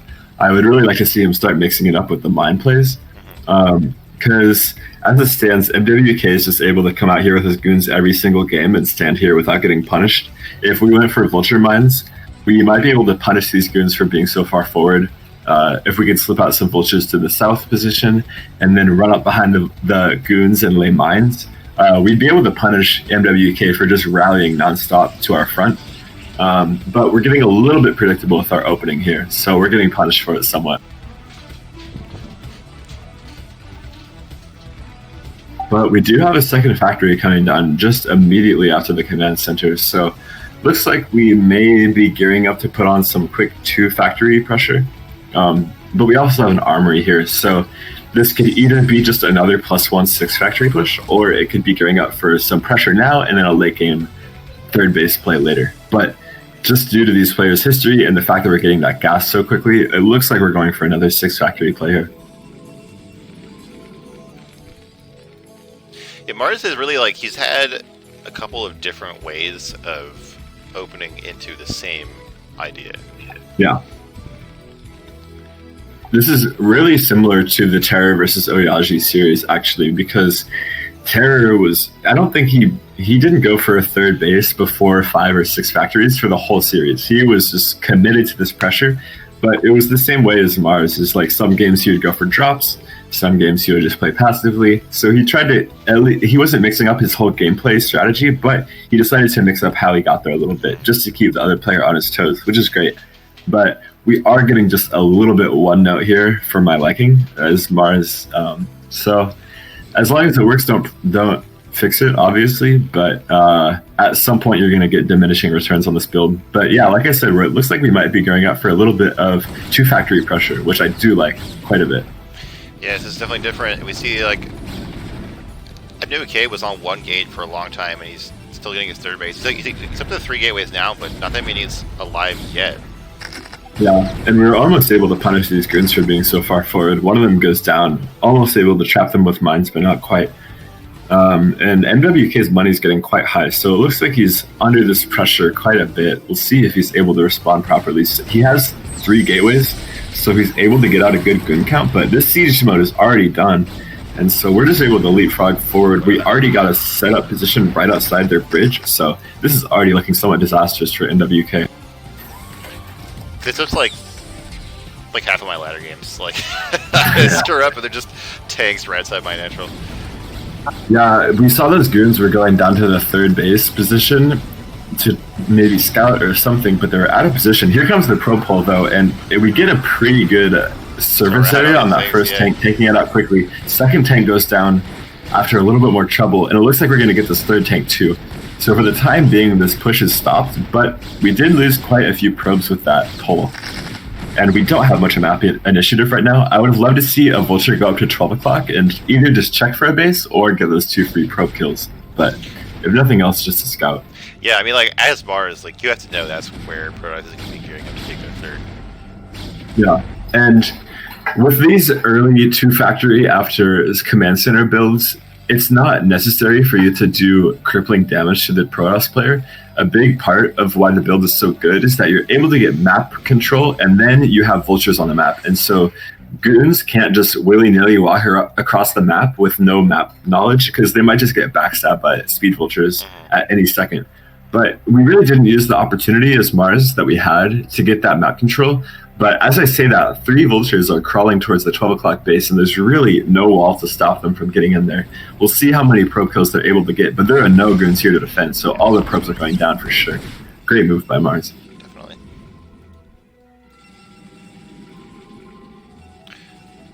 Another SCV scout trying to get in the main here. That's pretty ambitious to think that'll work. Yeah. He's relentless with the scouting, which is absolutely paramount for playing turn versus Protoss. You always have to be constantly scouting to see if they're going for a tech switch. Oh my goodness. Mine's just obliterating. Third base is still going to be shut down for a while longer. Do we get this observer here? There you go. Yeah, it looks like MWK tried to claim that map control before he was really able to. He didn't have enough goons to cover all of his available weaknesses, I guess, and vultures were able to exploit it and punish it. And we have the third command center going to land soon from Mars. Looks like it's flying in the wrong direction. It's an interesting angle, but is it going in the middle? Like, I don't know. Yeah, it's just a misclick, but he'll capture it in a second. He's looking at his third now. He's like, wait a second, where's my command center? Something is missing. Oh, we are really going the distance, though. Yeah, Are we gonna cross the bridge? Oh my god. I hope, what if this observer sees this command center flying out and goes go kill it? We're gonna, focus on the probe. There you go. Okay. We barely get across the water bridge, so we get bonus swag points for that, but we don't lose the command center, so. Yeah. That's gonna cheat. This actually does quite a bit of damage, though. We've serious, we could have been mining here for 45 seconds or a minute. There were some more vultures in the Protoss there. We see a cannon now. He's decided he's just done dealing with that. Yeah, I feel like he's trying to block the ramp with these goons. Core up this vulture weakness a little bit, though. Those goons are totally out of position. Oh yeah. I'd love to just see pylon walls instead of goons, maybe on the left side, but he has a cannon, so he should be okay for the most part, and he does intercept these vultures, which is nice. But he misses that probe. No. Oh, but he doesn't. The Nexus goes down. How close? The Nexus goes down at least. That would have been a long delay for the Protoss that probe then. No, there's almost no feeling better on Earth than killing a transferring probe that's about to go build up. Nice. God. Oh, I hate that's that you do a little Italian chef kissing, Meanwhile, somewhere the Protoss player is losing their damn mind, flipping their table over. No, they're high as hell. They don't even know what's happening. You're right. But yeah, Protoss going up to 4 bases now, which I think is appropriate. Every time you see the Terran taking an expansion, you know you have a little bit of time to take another expansion of your own. Can we check real quick to see what the Protoss tech is looking like? Looks like this. So yeah, I've been a little bit concerned with MWK's tech. He's always so late with his Citadel, and as a Terran player, I always breathe a sigh of relief when I see a late Citadel. I could be losing SCVs left and right to Reaver drops, I could be losing tanks, but I know the real win condition that Protoss has in the late game is Arbiters. Either it's Recall or it's Stasis. And as long as I see Protoss not going for Arbiters, unless they're building up a huge Templar count, I'm breathing a sigh of relief. So as we continue to keep getting our upgrades, we get our factory count, we're prepping for a late game here, and when we're ready to move out, I don't even know if Protoss is going to have an Arbiter, let alone Stasis or Recall. So we're really going to be depending on winning with a decisive gateway count and winning with one big push and beating their army head on. But without Stasis or without Recall to distract, I really don't know how that's possible. Yeah, I feel like the one game that MWK has won so far, he won it because of Stasis. Definitely. On match point, and so he keeps trying to do this, just win with big gateway armies, and it really doesn't work. Yeah, I think it's probably just an experience with playing 1v1s. Protoss players are able to take their Citadel so early nowadays without getting punished for it. You see a 530 Citadel come down, and you're like, okay, he's teching fast, but there's not much I can do to punish it. Vulture to run right into the main base, though. We'll see how many probes this is able to kill. He's going to see that Arbiter Tribunal is just finishing right now, so he knows Stasis not on the table for another couple minutes, and even more probe kills. There's not even any mining happening in the main base at all at this point. It's a complete disaster. Yeah, I feel like he must have transferred before that, because we see his fourth base is a little bit oversaturated as well as his third base, so he looks like he transferred a little bit extra.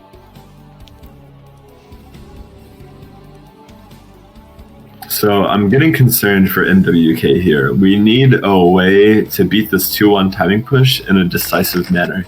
And without the help of Stasis, we need Storm, and I don't see any Templar out yet. So I'm getting increasingly concerned.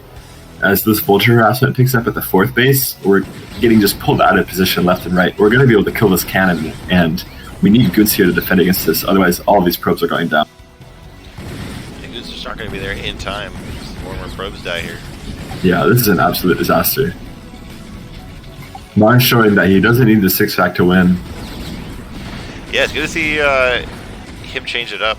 But I feel like these problems that we're seeing from MWK are kind of the same problems we see every game. So he's really got to like adapt to this, or he's just gonna keep getting into these bad positions. Yeah, Maars is definitely keeping MWK on his toes, and it's showing not only with the direct damage that he's doing with these small drops and pushes and harassments, but also we see that MWK's tech timings aren't totally crispy. We see that his macro is slipping up points. His probe count isn't perfect. So it shows that not only the direct damage that we're doing with the harassment is good, but also just the APM tax that we're putting on MWK is really effective. And he mentioned it himself, he's not the fastest player, and Maars did say he was going to be tackling the multitask side of this matchup. So he's sticking true to his words so far, and we're gearing up for our 2-1 push. We have double arbiters in production, but there's no way they're going to be ready with stasis by the time this army gets here. And the Protoss army is totally out of position on the west side of the map. Terran's going to get an amazing position with mines ready on the flanks before this engage even happens, and I do not see MWK winning this. Yep, both sides are He's not max. being engaged right now. It's a good surround, it's a good concave, but this minefield is treacherous, and he wisely backs.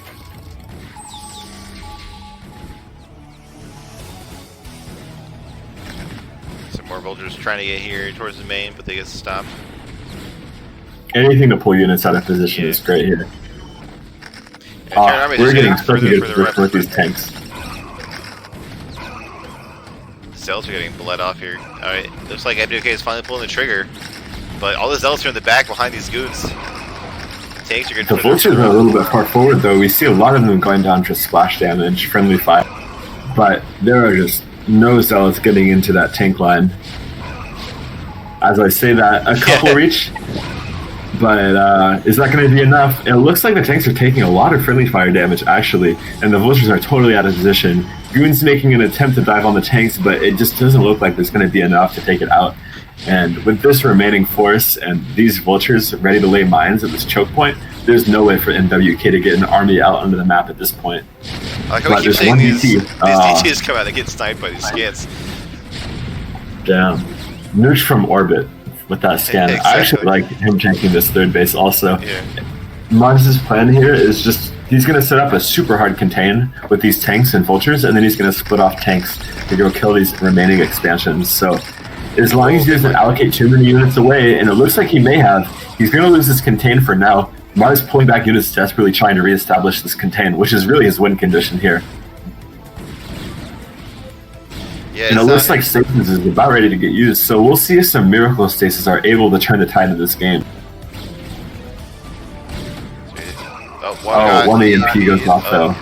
And the stasis is good, but it's not enough. Yeah, I don't think it's enough for this situation. Like, that contain was broken, but we still have Terran up like 50 supply here, and they're right back to set that contain up again. Yeah, he's going to do his best to make sure it doesn't get broken again this time. With Goliath reinforcing, this Arbiter is not going to be able to harass him. And it looks like that's going to be it for NWK. Maars is taking his fourth base. His 3-2 is on the way. This contain is not going to be contested anytime soon. And those gateways coming up in the other main base, there's just not enough, and it's too late already. So, man, we really got to see. I think MWK's secret to success for the rest of this series is going to be teching up just a little bit quicker than he has in these previous games. He's just been getting hit by these pushes so hard, and he's not able to do anything about it with just pure gateway units. Definitely right. Looks like we have a small group of units headed to the Protoss 4th. The Terran 4th is set up in mining, so even if Protoss gets out of their main now, it's still pretty dire. Yeah, I think the only way that Protoss can play from here is just going for the recall game, but losing this base is really not good. These DTs might be able to clean up things, actually, so for the time being, we might be safe, but the scan comes down, and that's not looking good. And the vessel here for good measure. Over DTs here. Yeah, it looks like this contain is not going anywhere anytime soon. we should be seeing enough energy on one of those arbiters for a recall soon. Maybe, although it did get burned on that stasis, that didn't do much, so I take that back. I just don't see any win conditions for Protoss here. Yeah, I think the arbiters are dead. I don't see. Yeah, I don't know where it is. Yeah, we see another Terran base going down in the bottom left. So Maars is just locking it down. He knows what to do in this situation. Like, he's not like trying to suicide his army to get to the ramp or anything. He's just killing bases and taking bases. And I think that's the wise decision for sure. Just set up this contain here. It doesn't matter. You can let the Protoss sit in his base with all his gateways. If he has no money to spend it with it, if he has no money to spend, then the gateways don't do anything. So you can starve in your high castle. Yeah.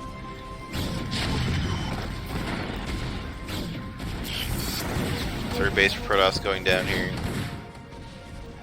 And then that is the second to last mining base for Protoss. So if we're going to see a comeback, we need to see something now. 2-3 or 3-2 is finished for Terran. And yeah, those arbiters are just not even close to having recall. Looks like he wants to try and push out now, but yeah, I don't see this working, man. Funneling the units down the ramp, they're just going into the meat grinder with no remorse. GG is called, and Maars takes a 3.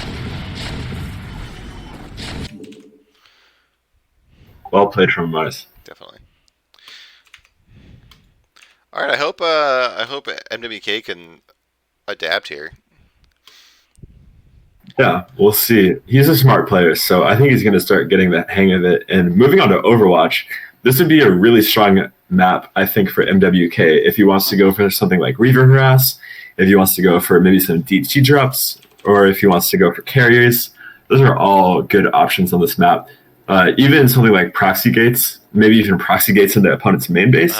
So Overwatch is really an opportunity for Protoss to do some early game shenanigans or move into those mid game shenanigans. But as the game draws on and Terran is able to split up the map, things get really difficult for Protoss. It's really hard for Protoss to take those 3 and 9 o'clock bases on the sides there. So I think the onus is on MWK to get something done early game so that he's able to go into the mid and late game with a large advantage. If he's not able to do that, I am worried about his chances in the late game. But before we get to the late game, we have to do the early game. Spawning in the top left position, the brown Protoss from iRk, it's MWK. And in the bottom right, magenta Terran from NaS, it's Maars.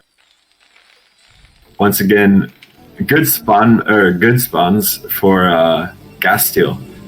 Mars's gas geyser is closer to the ramp, so if MWK decides to send out a probe a little bit early, he's going to be able to take that. Yeah, he's going to take that gas. And it's not quite as easy to wall off on this map as it was on match point, so Right. it might actually get away with it this time. Looks like, we do see this probe headed out really early, like before the pylon even. Yeah, it looks like it's going to be a pylon for a forward gate, which I like quite a bit. And if he wants to, he's going to be able to take this gas. All right, here we go. MWK going back to this aggressive mindset that he had in game 1. Yeah, definitely. And this is the way to go for sure. Like I said, if Protoss goes into the late game with no sorts of advantages whatsoever, it's really hard for them to deal with the split map scenario. So there's definitely pressure for Protoss to take some sort of early advantage over the Terran player. And he's going to try and do that with a little bit of shenanigans. Forward gate and gas steal. I'm really curious to see how Maars is going to react to this. Every Terran player has a somewhat slightly different reaction to seeing a gas steal like this. Some players will just take the opportunity to go for a gasless expand. Other players will decide to commit SCVs to killing the assimilator and then just try and play normally from there. And even other players, such as myself, will just go proxy a second Rax and just go kill the Protoss. I don't want to mess around with this kind of stuff. But it looks like Maars is doing a smart thing with his first scouting SCV. He's going around to check for proxies because he knows that this probe is here early. If it wanted to lay down some proxies, he definitely had the opportunity to. but he's not going to find anything, and he's going to be a little bit later seeing this forward gate. So Maars in a little bit of a precarious situation. I don't know if it was a reaction to what he saw from the Protoss, or if he just would do this anyway. But I like that he put this depot by this Rex. It's going to help him against these zealots that are coming in here. First zealot already on the way though, and this probe has been doing good work softening up some of these SCVs. If MWK is really on his game, he's going to be able to find those SCVs later with that zealot for free kills. But his probe is quite weak, and if he loses that, he loses significant DPS for this first zealot. Oh, he tries to dive in for the assimilator, but takes 2 more hits. He's 1 hit away from losing that first probe, and MWK has to be careful about that. Yeah, he's also getting distracted with the zealot. Yeah, it was so on a move there. 2 SCVs pulled to the ramp, but 1 is 2 hits away from dying, so a little bit concerning. Oh, but he doesn't see. Oh, there you go. There you go. He focuses the right one there. Getting 2 SCVs. Not bad. That's not bad. If he can keep trading like that, he's going to be in a strong situation. Here comes the second zealot. Marine pull is a little bit late, takes 2 hits. We'll see if Maars decides to focus down this damaged zealot. If he keeps hitting the healthy one, he might be setting himself up for nice focus fire though. And now there's 5 Marines for 1 zealot. This zealot is no chance. But he gets 2 kills for his effort. 2 zealots for 2 SCVs and 2 Marines isn't the best trade in the world, but we're not falling super far behind here. But this is a little bit, how do I say, optimistic. I don't think he's going to be able to get damage done with that zealot. But the next goon that follows up might be able to do damage because this factory is so delayed. Really, when I get hit by a forward gate on ladder, it's not the zealots that I'm worried about. It's the follow-up goon, because you can micro marines to kill zealots no matter what, but goons, there's only so much micro you can do. You usually have to pull SCVs off. Definitely. And oh, never mind. We see a 2 factory here from Maars. Interesting. Okay. I'm not opposed to this, actually. His factories are pretty delayed because of that gas steal. But on the other hand, Protoss's goon range is also delayed in a similar manner because he went for forward gate, he went for 3 zealots, and then he went for goons. So while both these builds are delayed, it might be matched up just perfectly so that this ends up looking like a normal 2 factory versus gateway expand, in which case I'm worried for NWK. He really doesn't have any units on Maars' side of the map, so he's not going to be able to scout that there's no command center for a long while. Yeah, it was like he was like checking his own third to look for proxies, I guess. That was interesting. Yeah, I like that move too. But it could have been done with just a probe, perhaps, or at least he could have sent 1 goon across the map. He's going to see this bunker. We'll see. Oh, he chooses to back off. I really hope that he dives in there momentarily just to double. Yeah, his range is so late. Very scared right now. Just feel confident against that bunker. He does add a second gateway and the robo. SCV almost gets into the main base but gets blocked by probes at the ramp. But it looks like Maars is getting ready to move out. And this gateway count, or this goon count, only 3 right now, I think. So he's not going to be able to 2-shot tanks as they move out. So yeah, I'm a little bit concerned for MWK. However, Overwatch is a hard map to push across. If you decide to try and push the quick way through your bridges, you're going to take a lot of hits. Dangerous. So most likely he's going to have to take the long way around, which is going to... he dives into tech with the command center, but loses a goon for his efforts, and now he sees what's coming for him. He didn't even need to dive in there. He's going to see it no matter what. Trying to fight on this bridge, but we're going to get engaged on the bridge, which gives us some good marine kills. We'll see how the stutter step is. It's a little bit laggy, so I'm concerned for MWK here. Goon's also getting split up. But you see the geography in the mid map really working out for MWK here. He's moving back and forth, he's moving up to high grounds and just picking at Marines and tanks where he can. It looks like Maars is going to commit to the high ground, but loses the first tank for his troubles. And now this push is a lot weaker. But Mines getting laid down, Goon's getting trapped by Mines. 2 go down, 3 go down, and this is looking. Oh, 4th goes down also. Almost. Low health. Right. Is another chance to fight at this bridge here. To go through big Maars confused. pushing across. With throwing caution to the wind. Tank siege up, but all that's left is one vulture with mines. Oh, damn, this is so close. Another gun goes down. That's a disaster, actually. And MWK floating at 1k minerals. Definitely could have been gateways or a shuttle or something happening with those monies. So a little bit of a APM tax, as we were discussing before, and that mine wall is serious stuff. No goons are getting through there anytime. No. Maybe has some SCVs here to block. Like a depot here. That's just rude. Yeah. I think MWK is just out of the game. His observatory is just finishing right now. So this Terran player is going to be able to get an absolutely beautiful SimCity set up as natural. This Nexus is certainly going down. So Maars, it looks like once again they've picked just the correct strategy to deal with MWK. MWK getting caught off guard and punished for his multitasking. Engineering bay coming down, depot already down. Yeah, this situation feels so bad as Protoss. Like, by the time you get gateways up in your main, like, it's just a huge contained setup with, like, turrets and everything. It's so miserable. Yeah. Oh, we do see a shuttle sneaking out here with a I probe. love this. So, MWK is going to go take his 3rd base. Looks like he's going to take it top right, which is even better in my opinion, actually. This is great. It gives him definitely an opportunity to get back into the game. Just because Terran has this containment setup, it gives him a really strong position, but it's hard to explain. When you have a containment like this setup, you have to make some serious decisions about where you're allocating your defenses, and it gives Protoss some opportunity to come back in the game if you make a mistake. It looks like MWK wants to push the issue right now and break out, though. Drops onto the tanks. Looks like it almost takes out one, but it's one hit away. Oh, no. The shuttle goes down, and he has to retreat back up his ramp, and now things are very, very dire. If they weren't before, they certainly are now. Yeah, that's just heartbreaking. That tank so low. But that one goon was dropped like too far away to actually help with the fight, so that definitely didn't help. Yeah. Base is going up. The second base for MWK coming up in the top right, but in the meantime, Maars is just going to transition into a normal mid game. He has this natural expansion. He has 2 factories.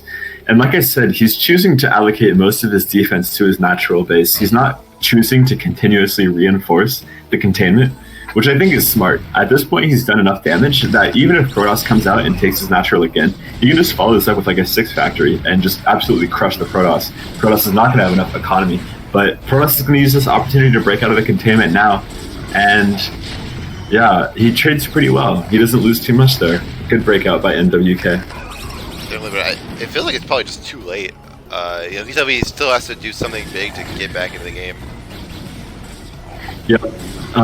Yeah, and that's why I think it was smart for Maars to not commit heavily to defending that position. He just lets MWK break it, he gets a decent trade, and now he's just going to go into the mid game and he's going to fly into this base as well. So, Yeah. looking really rough for MWK here. I expect Maars is just going to try and finish this off. Right now, he's moving his army out, going to try and go snipe that 3rd base.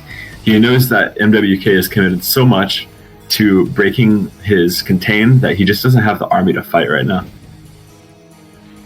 Definitely, like this is more tanks than there are goons. I think maybe the same amount. Like it's gonna be pretty hard for us to fight that. Yeah, we'll see. Mine's already getting set up on the flanking paths, and these tanks are going to definitely get a good siege up here. Yeah, they're just gonna right up the ramp. There's no way these guys can fight this. Not a chance we break this position as Protoss. Might pick up this one tank here. Oh, high ground mischance, pretty good. There you go, he gets it. Oh, he's Here gonna try comes the for it with shuttle, his drop, but dropping goons and a couple zealots. Yeah, actually, it looks like he might take out these tanks. The focus fire from Maars wasn't totally optimal, so he's going to be able to clean up this army.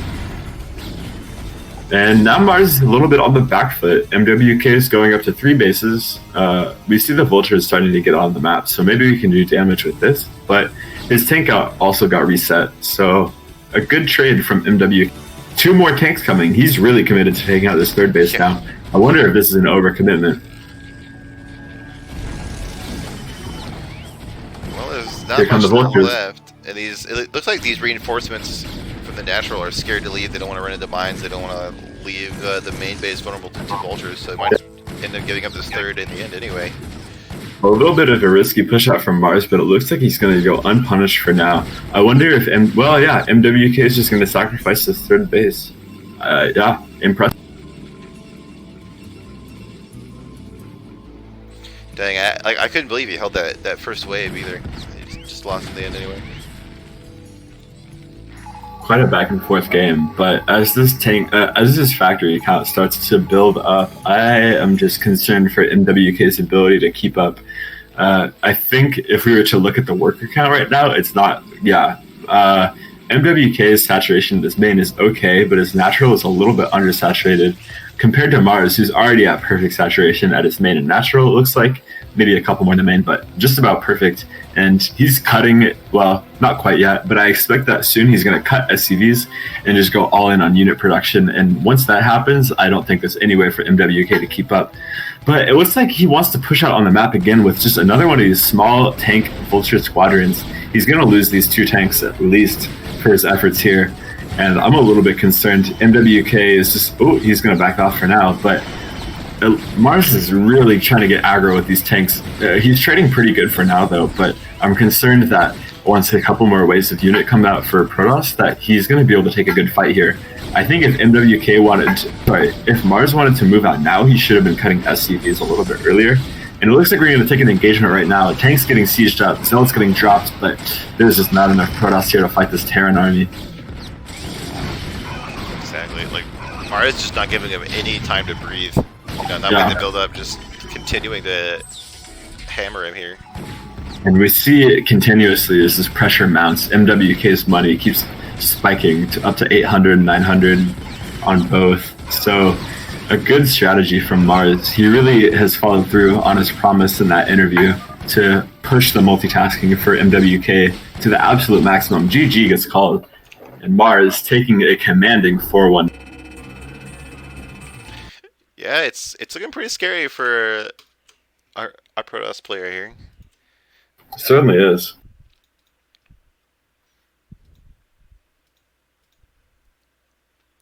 Alright, let's get into Escalade. Next up, Escalade. So, from a Terran perspective, I absolutely hate this map for Terran versus Protoss. Your 3rd base feels like it's a whole other map away from you, and there's not a whole lot of buildable terrain between your natural and your 3rd base. So securing your 3rd base requires you to have heavy map presence with vultures to keep the Protoss army occupied. On the other hand, if Terran doesn't want to take a 3rd base here, they can just go for 2 base all in. But the issue with that is there's so many high ground locations as you push across the map. You have to push up at least 2 high grounds, maybe 3. So there's going to be opportunities for Protoss to delay and take good trades as Terran moves across the map. On the other side of the coin, however, there aren't many open spaces for Protoss to take a huge 360 engagement. So Terran, as the game continues to go on and the tank count increases, he's going to be able to choke up some of these locations. But in the top right, we have the brown player. It is iRk-mwk.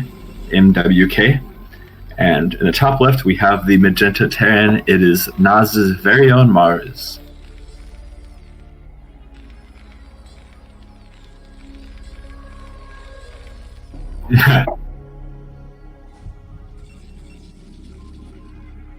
Yeah, so for Terran at the top left position here, you either take the 12 o'clock base or you take the 10 o'clock base as your 3rd base.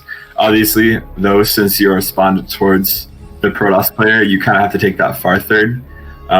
But it's quite hard to hold that far 3rd. It's so far from your natural. there's really no buildable terrain at all between the two bases, so you have to really be aware of where the Protoss army is at all times if you want to take that third base. But usually when I play this map, I don't get a third base, I get 6 factories, and I go kill the Protoss. So I really wouldn't be surprised to see Maars follow suit.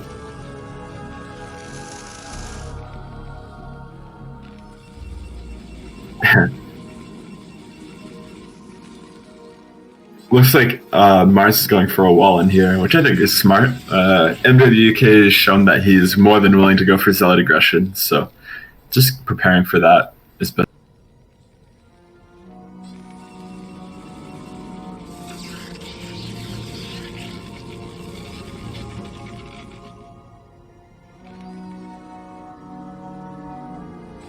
Yeah, doesn't want to get caught off guard by any 2-factory builds.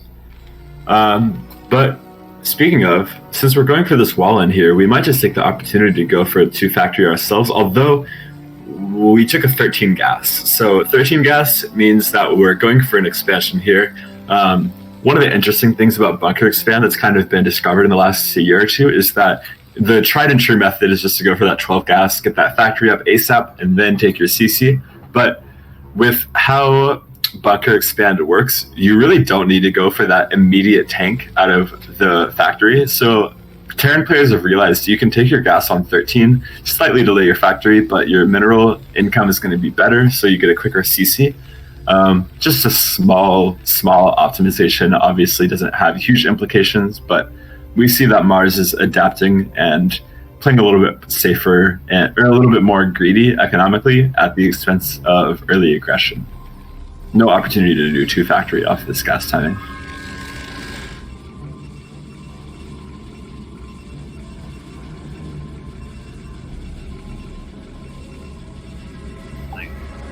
Yeah, that's not the best pylon position.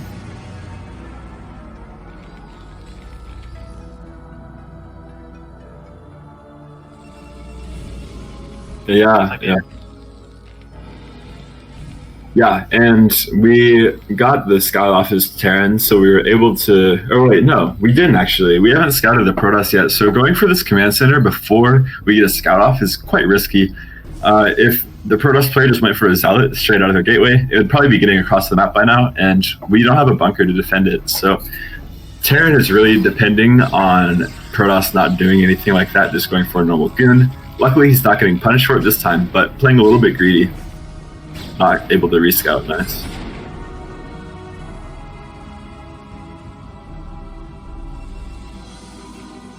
The CVs are quite fat.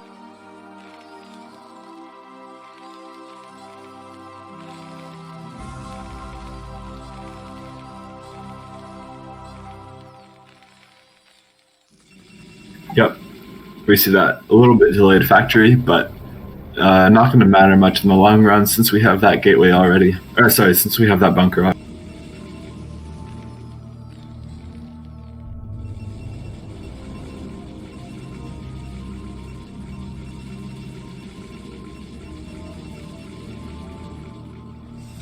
Yep, still waiting to see what that tech is, and it's going to be a robo. A little bit late, but not a huge deal. Most likely this is just going to be for observers. Although if it is for reavers, we might be feeling the pain of that small delay. Obviously, every second counts with a reaver, waiting for Terran, or giving Terran an opportunity to get up more turrets or Goliath range, obviously isn't ideal.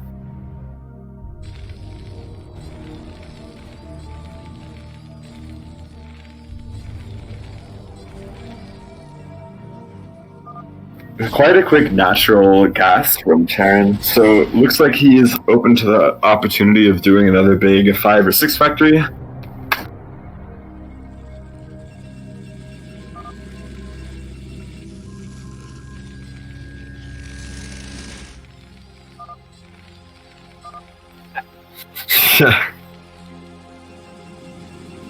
Just let the man scout.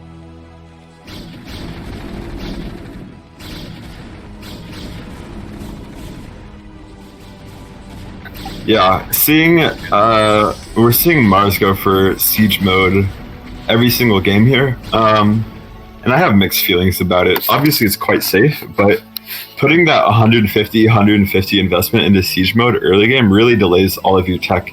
If you want to get armory, it's going to be delayed. If you want to get academy, that's going to be delayed. Even if you want to get second factory, that siege mode is like a whole factory's worth of minerals and even more worth of gas. So we're really spending quite a bit of money on defense here. We're getting that eBay, we're getting turrets, we're getting siege mode, and we're not able to tech up quickly, get quick upgrades, or get on the map quickly. And in response, MWK is just taking a quick third base, which is a perfect answer to this. Who cares if the Terrans all hold up in their base? We're just going to keep expanding. 2 more factories, though. Looks like we're going for another timing push.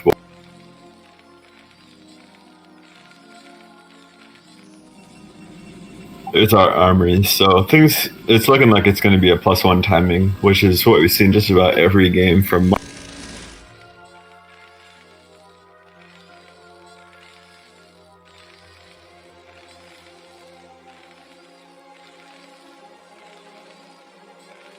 And he sees that immediate machine shop also, which is quite telling. He knows this isn't like 3 factories with vultures and stuff. This is going non-stop tanks, so he knows what's coming next.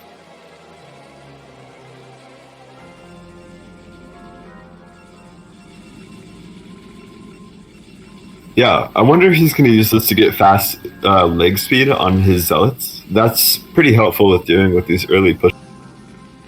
A little bit, something to note from Maars' point of view is that he went for that quick gas that is natural, but he also went for eBay with turrets, and his mineral to gas ratio is a little bit out of whack right now. You see he's been floating quite a bit of gas for some time after his factories have gone up even. The whole point of getting that quick natural gas is so that you can do that factory flood at around 6:30 or 7 minutes, but the factory flood is a little bit delayed, so you see that gas is banking up for a while. So some small build order inefficiencies coming out of Maars, but obviously it's not the end of the world. This 5 factory push is still a huge threat. And here's a gateway flood to end all gateway floods.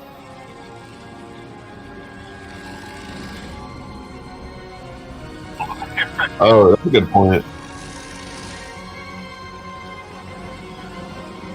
But that third base is already mining. It looks like the probe production has been a lot better for MWK this game. His saturation's looking a lot more healthy. So I'm looking, I think that he's going to actually be able to hold this a lot easier than he has in the previous games. Or at least he's in a better spot too. This first push out, this first move out right here is when the Terran is at its most dangerous. But as Pross is able to delay, force sieges, force vultures to lay mines, we're going to continue to be able to take advantage of those gateways that just went down. And also, I think that our Zealot leg speed will be finishing up somewhat soon. You see what I was talking about. We're going to have to push up this first high ground, and then immediately after that, we get rewarded for our troubles by having to push up a second high ground. But for us, a little bit overstaying their welcome here, taking a huge volley from siege tanks. Even though it's on high ground, the goons are still taking massive damage. But waiting up at the second high ground, you see the trouble with this map now. Yeah, and you see these zealots, the leg speed is not done yet. So waiting for that to kick in still, but we are doing a great job delaying this. The longer that we delay it, the better it gets for MW. Oh man, where is that zealot leg speed? That's gotta be finishing up soon, right? Here we go. Alright, it looks like we want to take an engagement right here. The vulture count is really not high. The zealots are darting into the back of the siege tank line, doing massive damage with the splash damage from the siege tanks. And it looks like we're going to take out this first clump of tanks no problem. We might even push on the low ground and try and fight more, but here come the reinforcement vultures. And MWK, oh, he's not going to stop anytime soon. Here comes the second wave of vultures, or the second wave of zealots. All these tanks are getting taken out, and this is a decisive victory for MWK, especially compared to the last 3 games. Yeah, his Ask Jeeves search finally finished and got the result. And now we're going to see Maars put into a situation he has not been put into so far. His 6th factory has been not just stopped, but it has been completely destroyed. Not even close. So now we're going to have to see him start to transition into a late game. His advantage right now is definitely his vulture harassment. It looks like we're going to get a ton of... We're actually just going to... we're going to get a lot of probes here for sure. And MWK is out of position again, but still no third command center is done yet for Maars, I don't believe. Certainly not floating over anytime soon. Not even started. So it looks like Maars, his plan is just to double down on this all-in. He's just going to wait maybe for +2, or maybe just for a higher tank count, and then he's going to try and use vultures to pull the army out of position, and then finally take it in good engagement and win the game. But it's not looking good for him. He has 2 tanks right now, and we already have that Stargate done. Templar Archives almost done, so Arbiters are going to be in play by the time this next push comes out. Yep.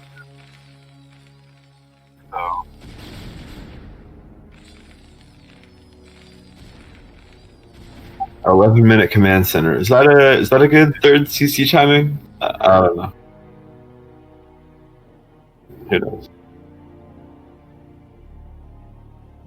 Yeah. A little bit risky to take that when you see that Terran has no third base, but at the same time, it's another point of attention that Terran has to address at some point. Investing the 600 minerals into this Nexus and 2 pylons isn't going to be make or break for MWK, but as a Terran player, you have to keep that 4th base in mind. You have to do something about it. Vulture's sweeping in, they're going to take out this cannon, and once again, MWK is completely out of position with his Dragoons, taking way more damage than necessary. These Vultures have no right doing this much damage. Yeah.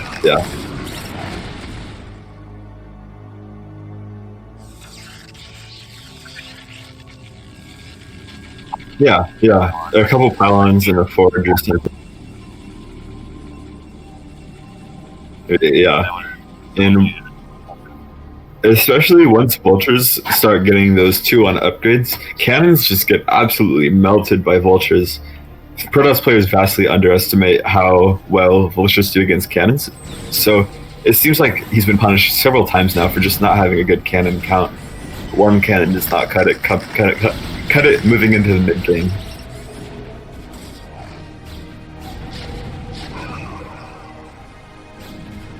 Yeah, it's always good if you can preempt the Terran and prevent them from getting up that Sim City, because Terran has the best defense in the game once they get their Sim City up and once they get their mines laid, but any opportunities you can take to preempt that and prevent it is obviously a huge boon.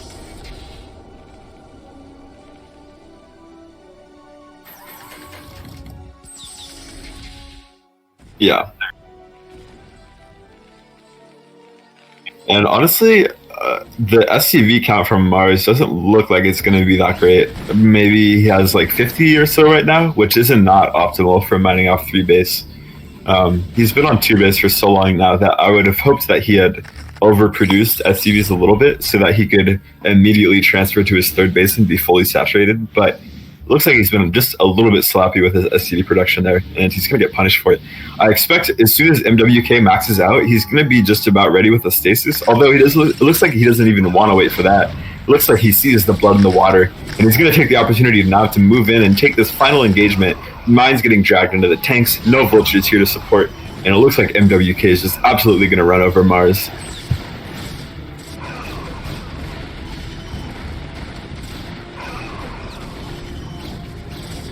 Yeah, I'm expecting him to just start moving in there. Losing these goons to the high ground tanks is a little bit sloppy and unnecessary, but it just doesn't matter. MWK clawing his way back into the series. The Google search finally paid off.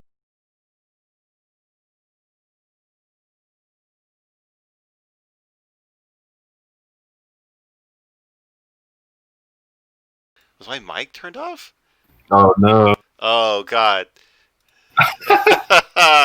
Oh no, they weren't recording my mic on the stream. Are you serious? Well, I hope you guys liked the Father solo cast. Yeah, when did that happen? Oh my god. RIP. Well, that being said, let me open the next lobby, then we'll go on a break, and I'll try to remember to leave my mic on. Oh my god. That feels bad. I don't know when that happened. Hopefully, maybe it like just happened like 3 minutes ago. I don't know. Anyway, next match is Clayfields.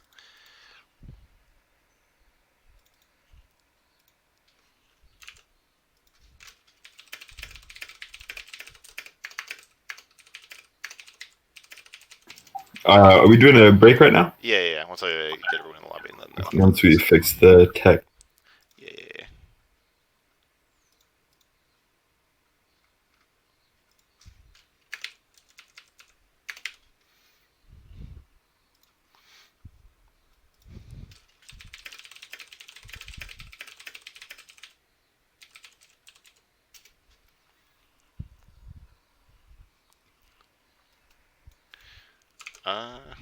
Actually, we can just go to it right now, actually.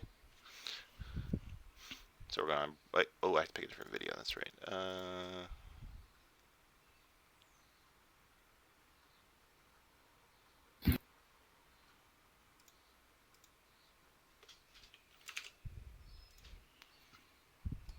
So that he doesn't have to do too much more micro with the Corsairs.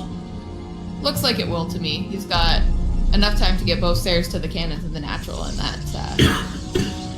that cannon will finish by the time the next stair is done. And Right, we're just seeing nice and Ashen just standard. go for a nice 730. We should see him push out any moment here. We do have Bojack with building Hydras that should be enough to hold just fine. Nice build here by Ashen. Looks like he's hitting it pretty well, actually. Both players are hitting their builds pretty well right now, I think. Agreed. The only thing I would like to see from Ashen, from a Protoss perspective, is you can feel free to push out at like 710, and then your upgrades finish like right as you get to the Zerg base. But such a small thing doesn't matter too much. Yeah, I think that Bojack actually has enough to drive this back anyways, so hopefully Ashen's got Storm on the way and he'll be able to hold the 5-hatch Hydra counter. The one thing by Bojack that I don't really like is the Sin City at his third base. It just doesn't look like a very nice wall to me. You can easily get around that, just walk up the ramp and go around the right-hand side and get into the drone line. Right, yeah. Alright, gonna just go ahead and pick off a couple links and go home. Lots of Hydras out at both bases, so we're going to, hope he goes home with those. Oh, he's just gonna fight. Okay, drive some of the Hydras back a little bit. Okay, now I hope he goes home. Go home. Yeah, definitely not worth it. It buys him a little bit of time just in case he didn't have Storm up. Does look like he's gonna go for an 8 gate here. Alright, I guess we're He gonna does have see Templar. That's good. I hope he has Storm. He needs to throw down a couple more cannons, actually, because it's definitely a lot of Hydras from Bojack. I'm not sure, like, you can actually go for a 5-hatch Hydra bust out of this build, so I guess we're gonna see if Bojack decides to do that, or if he decides to drone behind this. Does look like he's going to drone. Yeah. All Maybe right, that's something we'll see later on in the game. Or later on in the series, I mean. Yeah, for sure. I mean, I think it's definitely a good idea to bring it out at some point. It definitely feels like both players are just kind of feeling the map out, or feeling the player out. I don't think they've played each other for a long time. And this map, especially for Zerg, is really a great map to play a macro game on, because it is a 3-player map. So, like Bojack was saying in the interview, guys, if you don't know a lot about PvZ, for Zerg, you generally feel more comfortable if you're up a couple bases on Protoss. So basically, in the early game, Zerg has a little bit of a little bit more initiative than Protoss in the matchup, because they can do things like Hydra Bust or Ling All In while Protoss is in the dark. Then, for the 2-0 push that Protoss can do, the favor kind of shifts a little bit back onto them, because 2-0 Protoss, that push is definitely very difficult to stop. You have to macro really well as Zerg and build a lot of drones. But then, if you manage to actually split the map in half... Alright, Ashen really wanting one of these overlords here. This is just really nice. This is just really nice from Protoss. Even if you don't wind up getting an Overlord, you tax your opponent's APM, and this matchup is really such a multitasking battle that if you feel like you have an advantage in APM, spend every second trying to annoy the Zerg and try and get him to move units around and things like that. Alright, looks like Ashen's going to go ahead and try and break out of this contain before it's kind of started. Hopefully... Nice storm on 2 lurkers. Yeah, and they were pretty split up as well, and he still managed to get them on both lurkers. I think his observers are not quite out yet, but just kind of actually disintegrating this army with Storm. Looks like Ashen getting ready for a very strong 2-0 push. I think hopefully he's macroing well behind it. He does have about 120 to 73 supply blocked Zerg behind this. And as Relentless is showing us, oh, Zerg's actually trying to go into Hive behind this. I actually think this was a mistake. Generally, if Protoss is on 2 base, you want to wait till they take their 3rd until you start to tech up, because if Ashen actually pushes right now, which I'm not sure if he's going to do, because he might not sense it, but it's actually, you're putting so many resources into trying to tech up that Ashen can actually just go kill him right now, because he doesn't have enough lurkers. You actually need to put all of your gas and all of your minerals into Hydro Lurker to hold a well-macroed 2-0 push from 2-base Protoss. Yeah, and it's you can see it in the supplies. I mean, he's almost 50 supply up, Ashen is. Bojack just now getting his 4th down. He's trying really hard to go to Hive. I'm surprised that Ashen isn't pushing right now. He's got a decent-sized army. He's got his 2-0 upgrades, I believe. He is doing some decent work with these Corsairs. He's keeping them alive very well, and he's doing some damage where he can. Yeah, I guess the thing that really surprises me is that he can see that Bojack has not enough units to hold his push, like not enough lurkers, and yet he's still kind of holding back. So, being offensive with lurkers is really difficult. Yeah, actually, I think he's going to bleed some units for free here. Oh, 6 Storm! Really nice Storm so there from Ashen. Oh, now all the lurkers are all clumped up. Man, everything kind of going wrong here for Bojack. Storm's hitting really well. And we just saw Zerg plummet to 72 supply to a 140 supply Protoss. This 2-0 push looking really strong from Ashen. And Ashen, just go kill him, man. Go kill him. I will unapologetically root for the Protoss here. Yeah, I mean, I kind of like the underdog story too a little bit, and you know, he is on iRk, and he is on my CPL team, so I can't pretend that I'm not rooting for Protoss a little bit. But the thing with these tier 2 matchups, especially like this is our first one, but I'm sure we'll have some in the future. They have less experience with show matches, so I'm sure Ashen would be so. He would hate to have to push and then get this held, and then have to go into game 2 being like, oh, this guy doesn't know how to 2-0 push or whatever, you know? So he's a little bit nervous about it, but he just has enough stuff to win it right now. Yeah, really strong push from Ashen. Really nice scouting with the Corsairs throughout the entire game, I think. I mean, Zerg's pretty dead at this point. Yeah, GG is called. I really noticed, like, he's so that he doesn't have to do too much more micro with the Corsairs. Looks like it will to me. He's got enough time to get both Stairs to the cannons and the natural, and that cannon will finish by the time the next Stair is done. And right, we're seeing nice Ashen just go for a nice 730. We should see him push out any moment here. We do have Bojack with building Hydras that should be enough to hold just fine. Nice build here by Ashen. Looks like he's hitting it pretty well, actually. Both players are hitting their builds pretty well right now, I think. Agreed. The only thing I would like to see from Ashen, from a Protoss perspective, is you can feel free to push out at like 710, and then your upgrades finish like right as you get to the Zerg base. But such a small thing doesn't matter too much.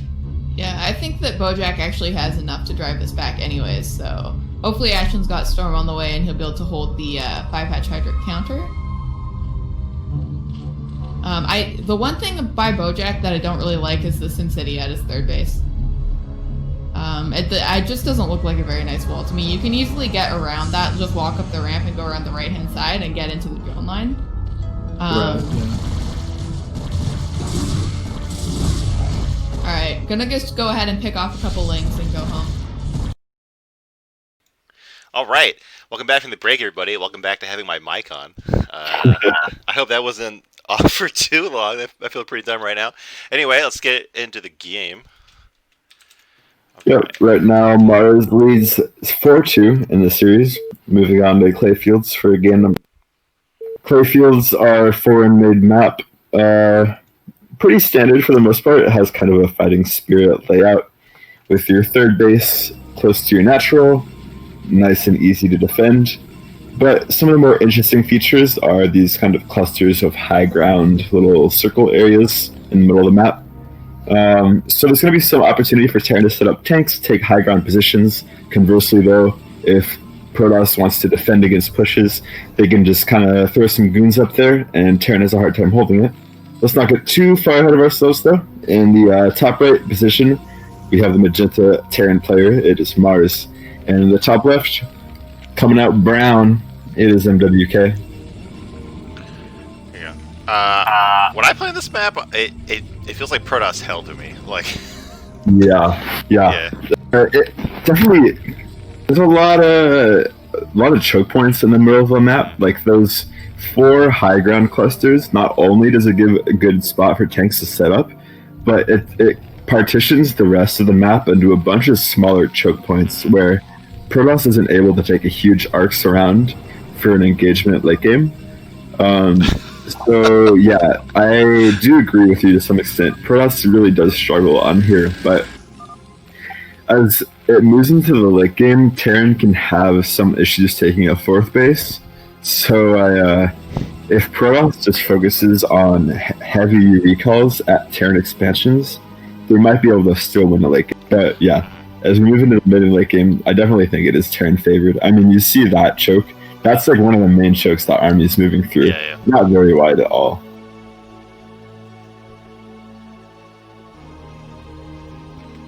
It looks like Protoss is going for a cross scout first, maybe? No. I think that's the pathing you take when you try to go horizontal. Looks like the STV is doing the same thing. A little wonky, So, first scout for Protoss. And first scout for Terran as well. Nice. Looks like Maars got that gas. Well, I think that's the normal time. But just... Yeah, I think it's the normal 12 gas. Not that it matters too much, but if he does want to go for something like a 2-factory, that's still an option. However, we got to get rid of that scouting probe first, so most likely won't be the case, but we'll see. I think now would be actually the best time to pull out the 2-factory. We just kind of lost a game with the strategy that we've been using pretty much the whole series. So it looks like it's going to be time to start adapting and switching things up, and I think starting that out with a little bit of 2-factory aggression would be great, but looks like that won't be the case. My wish will not be granted. MWK's scouting probe is just, it just won't die. Like, we'd have to have the SCVs back on gas already, and the probe would have been able to see it, so good job from MWK. Refusing to leave the base even after a million was out and a second one's about to pop. Bravest. Should be able to get out of here in time. Yeah, no problem. Yeah, there we go. Meanwhile, there's an SCV in the Protoss base. Nothing to drive it out yet, but everything looks standard. Yeah, it's about to be his time to leave too. Protoss actually has been delaying his goon range quite a bit. If Terran has been scouting that, he'll notice that there's no goon range coming from Protoss, so he has to be somewhat concerned about DTs. That gas has to be going somewhere, or at least that's the thought. In reality, he's just sitting on 300 gas, so our goon range is very delayed. I hope he starts that soon, or he has a plan otherwise. Yeah, we did just forget it. That's gonna be. But yeah, you can see Terran now is starting to panic, starting to scout all the proxy locations. There has to be something somewhere. It can't just be a mistake from the Protoss, although it looks like it will. Still no rain started. Did MWK just forget? What is he doing? Oh man. is gonna be a disaster. Oh yeah. Like in like 3 minutes when he goes to. Yeah, we just started it. We just started it right now. God. If Maars goes for any sort of fast CC fact pressure, I think I might just immediately end the game. We see that he's not going for his normal siege mode, so we might have the opportunity to throw down a second factory or just go kill the Protoss. But on the other hand, since he didn't see the goon range spinning, he's going to be very suspicious. I think he probably thinks it's proxy DTs. You see how consistent he's been with his scouting. He has another SCV out on the map right now looking for proxies, so I think that he's going to get spooked and think that any sort of pressure would just end up killing him, so he might be end up playing quite scared here. Yeah, it seems like he's leaned towards the side of being safe throughout this whole series. He's done plenty of aggressive moves, but seems like he's favored like holding back, getting more units. And he's been going for like early eBay a lot. Like that. Yeah. But this game, he's no eBay, no academy either. It looks like he's trying to go for the rescout, but once again, the pro block. Pretty good. Now Karen has to be pooping their pants metaphorically. No scout, no goon range, no idea what's going on here. We did go for siege, so yeah, once again that ultra safe play, but he didn't get an eBay, I don't think, and I don't think he got an academy either. Yeah, his eBay is just going down now, so if it was DTs, he'd be dead. Luckily it's not, but yeah, it's strange that on one hand he's playing so overly defensively, but on the other hand he's also leaving massive holes in his defense, so both players playing somewhat shaky, I'd say. Fortunately, MWK was not punished for his goon range. And going up very quickly to 3 gateways here, 3 gateways in a row. Like we talked about earlier, very safe. Yeah, good old 3 gate obs.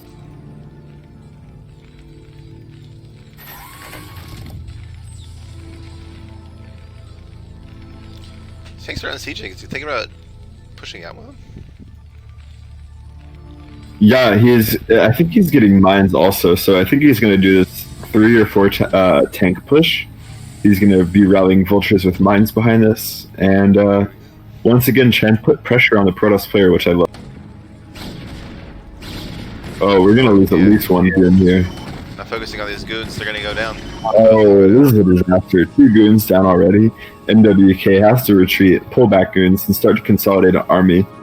It looks like he was getting ready to take his 3rd, but with this army already halfway across the map, he has to be careful not to just die immediately. But he has the high ground here with 4 tanks, 4 goons. He can 2-shot these tanks if he micros properly, but a little bit of mismicro means he takes more shots than he needs to. Still though, 1 tank down takes away a 1/3 of their splash damage. Terran though is gonna start to slowly siege up, leapfrog these tanks, and turret push all the way to Protoss. Get our bunker here, wow. Let's go move it. Yeah, a little interesting bunker positioning.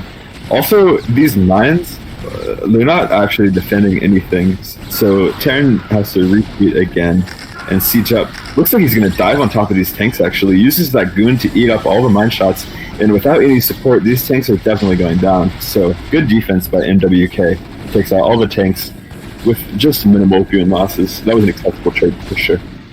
But in the meantime, his minerals are just going so high, you had 1,500 minerals during that. Yeah, no 3rd base. That probe was at the 3rd base the whole time, but just never threw it down. And it looks like vultures are going to come take it out actually, so MWK is really getting punished for his lack of multitask. Do the probes get spotted? Yeah. Rip. And that 3rd command center is almost done. I didn't even see that go down. Yeah, so this is a good spot from Maars for sure. Having the 3rd done before Protoss even starts theirs means that Protoss is in just a completely disastrous situation. I mean, at this point, he might as well just throw down 3 more gateways and just try and bust the Terran 3rd or something. But continuing to play like this, no tech, no 3rd base, I don't see what your game plan is. That natural gas just coming down now to compensate for our 1k mineral bank. Yeah. It seems like maybe he's gonna wait till he can get this observer in the Terran base to figure out what's going on, but he also needs it to clear these mines. Yeah, he's really acts on all fronts right now, and he's just not responding super. Yeah, it looks like he's changing his mind to just take this third base up here. Start the ramp. Yeah, we'll see.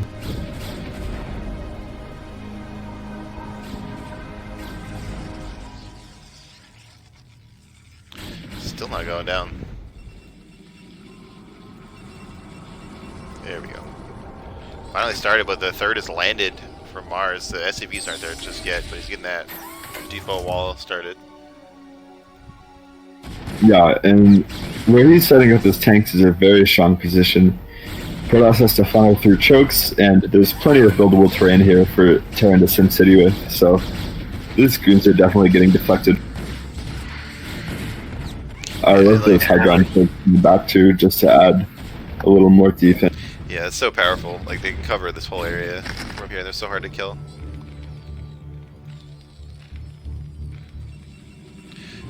There's a shuttle flying around. I wonder if he's going to try to do something with it, but I just don't think he is. It's been out for a while. I'd love to see him go for a shuttle bomb and try and deny this third, but his gateways are so late. He had that bank for so long. If he had put down those gateways right when he started banking up minerals, he'd probably have an army that was enough to kill this, but with just the units he has, we'll see. He has to take out these tanks here. If he lets this third base get up, I'm afraid that he's just going to fall insurmountably behind in economy. But we'll see. He actually trapped his SCVs with his depot wall. It's SCV tight. Yeah. So we're going to get a lot of SCV because we're going to push right now, actually. Tanks getting dropped on by these vultures. By zealots. There's no vulture support here. It looks like we're going to lose all of these tanks, actually. The SCVs are not able to transfer to the third, and what looks like a very strong winning position from Terran is now an absolute disaster. Oh my god, these SCVs are just going back and forth. Mars probably didn't even realize it yet. Oh, that is so unfortunate. Yeah, this third base is being denied. Wow, even more tanks going down, and I think that's just about it. Terran obviously has the potential to come back in just about any situation if they play it out long enough, but I wonder if Maars just even has the mental fortitude to play out a cross-split map situation like this. Yeah. Which is really the only way that he could get back into the game at this point.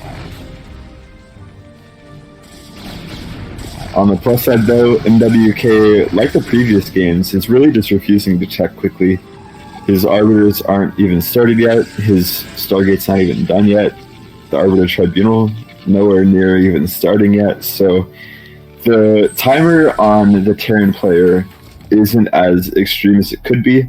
However, I think soon Protoss will decide to take a fourth and a fifth base, and at that point, Terran's going to start really feeling the pressure. Yeah, oh, he even has to rebuild his barracks to get more factories. Yeah. Still a handful of goons up here, make it that much harder to take this base. Yeah, quite good. Looks like they'll be cleaned up. Protoss. Gateways. I can't believe like how well that attack went for MWK. Yeah. I don't go there again though. The macro mistakes from Maars, because the supply differential when that attack started was so extreme. You see speed zealots are done. There was no chance that Terran is taking a third in this situation here. Zealots just come collapse on the tanks, take them all out, and then we can just retreat. And Terran can never ferry down enough tanks to actually secure that third base, as long as we're pumping off of, 8 gateways, 10 gateways, speed zealots, shuttle bombs, arbiters soon. Yeah, it's looking disastrous. He's making an effort, bringing all these SCVs. He's gonna like hand walk them over there so they don't get stuck on the train this time. Yeah, maybe we can get a drop ship next time to... Oh, we did! We can ferry in the SCVs. Here we go, tanks setting up to clear that third base, but MWK setting up. Yeah, Protoss getting able to collapse once again on this arm. Mines being laid down, and some sort of effort to prevent the inevitable. The thing about the inevitable, it's inevitable. Here we you go. Zealots are right on top of the tanks. All these SCVs going down. That's a lot of SCVs. Mars a loss, and that's the game. GG. Great game. I was really impressed by MWK's ability to break that first 2 factory push. After he lost those 2 goons, I thought he was going to take crippling damage, but he was able to find that spot where the tanks were unsieged and out of position and totally abuse it. And just from there, he snowballed that lead. So great play by MWK. And we're going to see how Maars starts to react to having his strategies seem to be figured out.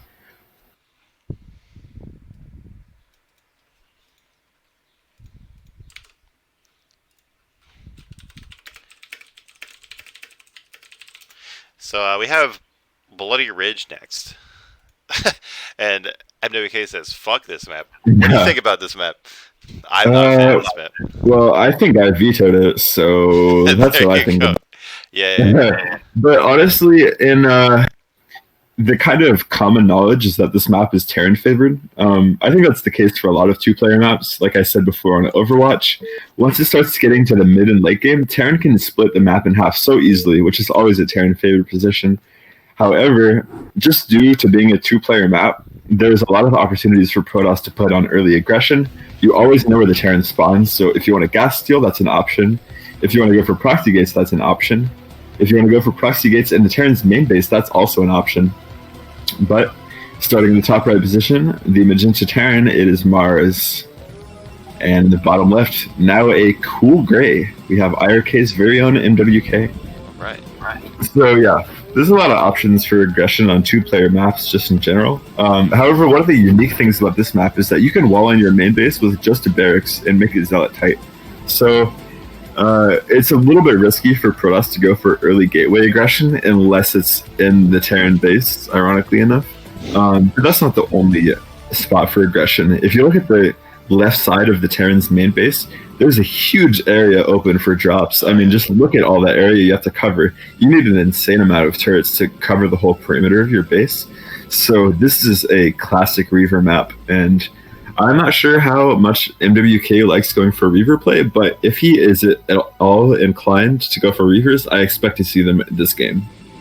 We see like a really early probe here. It's like, just got on. Yeah, it looks like he might even get there early enough to block the barracks if it goes down at the choke point. We'll see if that's what Maars decides to go for. At the very least, though, he's going to definitely get this gas steal if he wants. Exactly. See if Maars is fast enough on the trigger to block that gas steal, but... Here comes the probe. Yeah, he cancels his SCV and goes for 11 gas, so... Just a little bit of a deviation from his standard build, but I think it's worth it in the long run. Yeah. Protoss is sacrificing a strong bit of economy from taking this early scout, and if you deny the refinery from getting stolen, it was kind of all for nothing. So definitely a strong reaction from Maars. We'll see how he decides to follow this up. We're seeing that scout come across the map. He's definitely going to be keeping an eye to see if any zealots are coming across the map. But it looks like both players just playing stock standard like the last couple games. Yeah, nothing too wild out of MWK other than that attempt to gas steal here. Yeah. And honestly, we saw a really strong response from Maars the last time we saw a gas steal, so I'm a little bit surprised that MWK decided to try and go for it again. Maybe he feels like he learned his lesson and he would hold that follow-up too fast. And the probe gets driven away.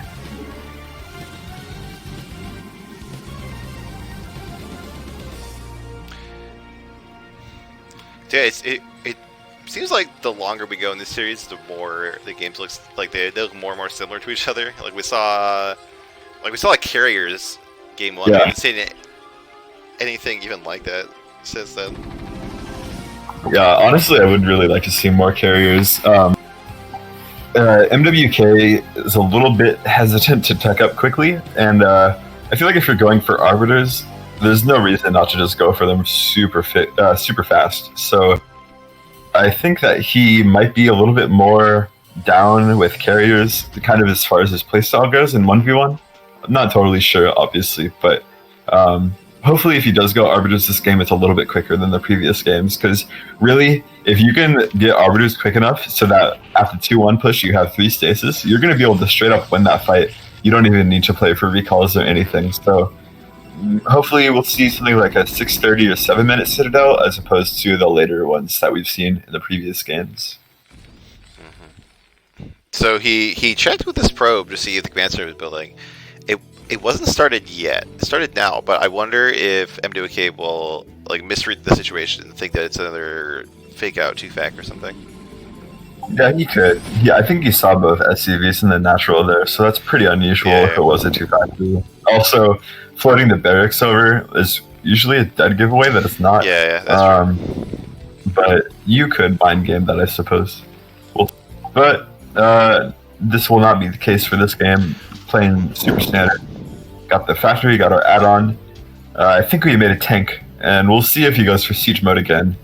I've really been praying for Vulture Mines, but he has not been smiling upon me, so yeah, it's siege again. Yeah, he's just really content to just, very safely get his natural. He's not too worried about fighting for that early map control. Yeah, it's very safe, but as soon as Protoss sees that you're going for siege mode, they're totally safe to take their third base. They're at no risk of dying to like FAC CC FAC, because like I said, that siege mode upgrade costs as much as a factory, so you're delaying your factory by a whole factory's worth of minerals and gas just to get that early safety. So any fallout pressure is going to be significantly delayed.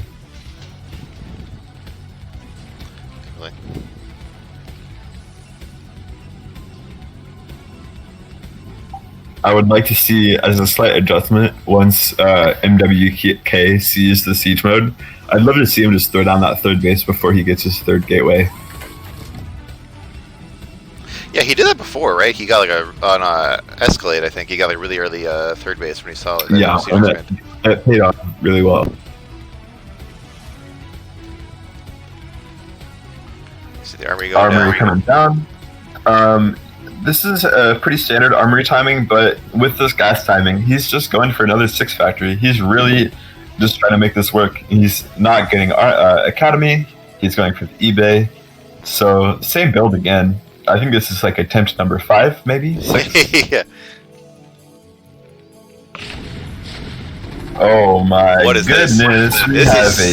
That is so brave. No, they pull back right at the last minute. Oh my god. Okay, well, that's an absolute trust. Hit him with that exclamation point and the question mark. Yeah. I would have liked, as a response, I would have liked to see Maars actually preempt him by just throwing out one question mark. Oh, yeah.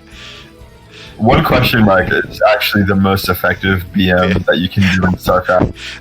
Like when your opponent goes for the shuttle drop, but then they lose the shuttle, they don't get any units out. Yeah. One question mark will send their mentality just into an absolute hellhole, a black hole.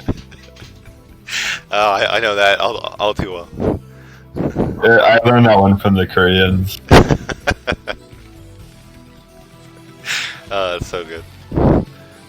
But yeah, losing those goons, man, it's so rough. Every goon matters when you're fighting against a 6 factory or a 5 factory.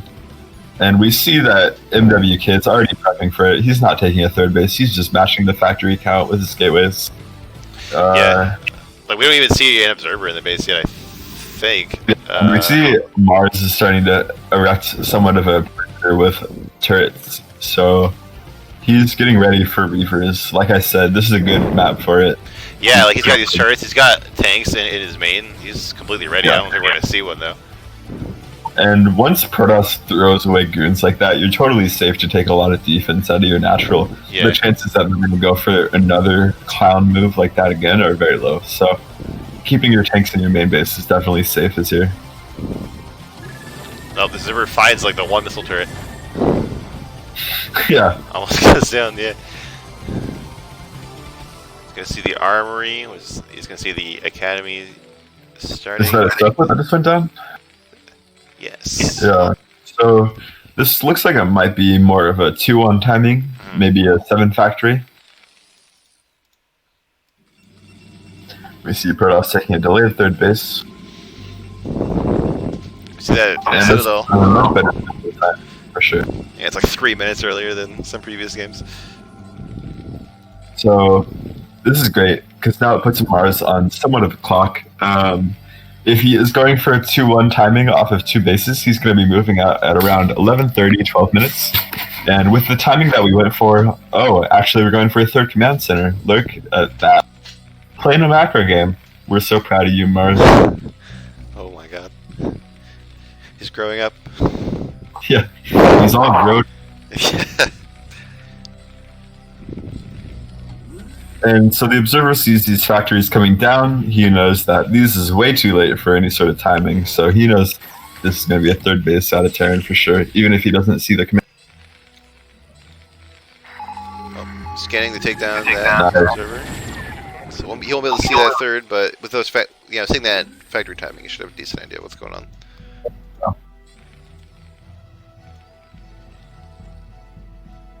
It looks like so. Okay. NWK going up the 5 gateways before taking his 3rd now is going to be a little bit. It may come back to bite him here unless he's able to put on pressure to Terran while he tries to take his 3rd, which it doesn't look like he's going to be able to do with that army count. A little bit inefficient with his build order, but in the long run, it shouldn't matter too much since he's getting that quick tech. Yeah, maybe he's been psyched out by all these early pressure games from Maars. I mean, I do not blame him. Yeah. There's that tech coming along. So we see Citadel. Oh, no, we don't see any follow-up tech. No, way, just more gateways, not again. So he hit the Citadel timing, but Yeah. you also got to hit the Stargate timing. Critical. Yeah, and with the strong defensive setup that Maars has, I don't see any attacks working right. Yeah, this 3rd base is going to be set up here.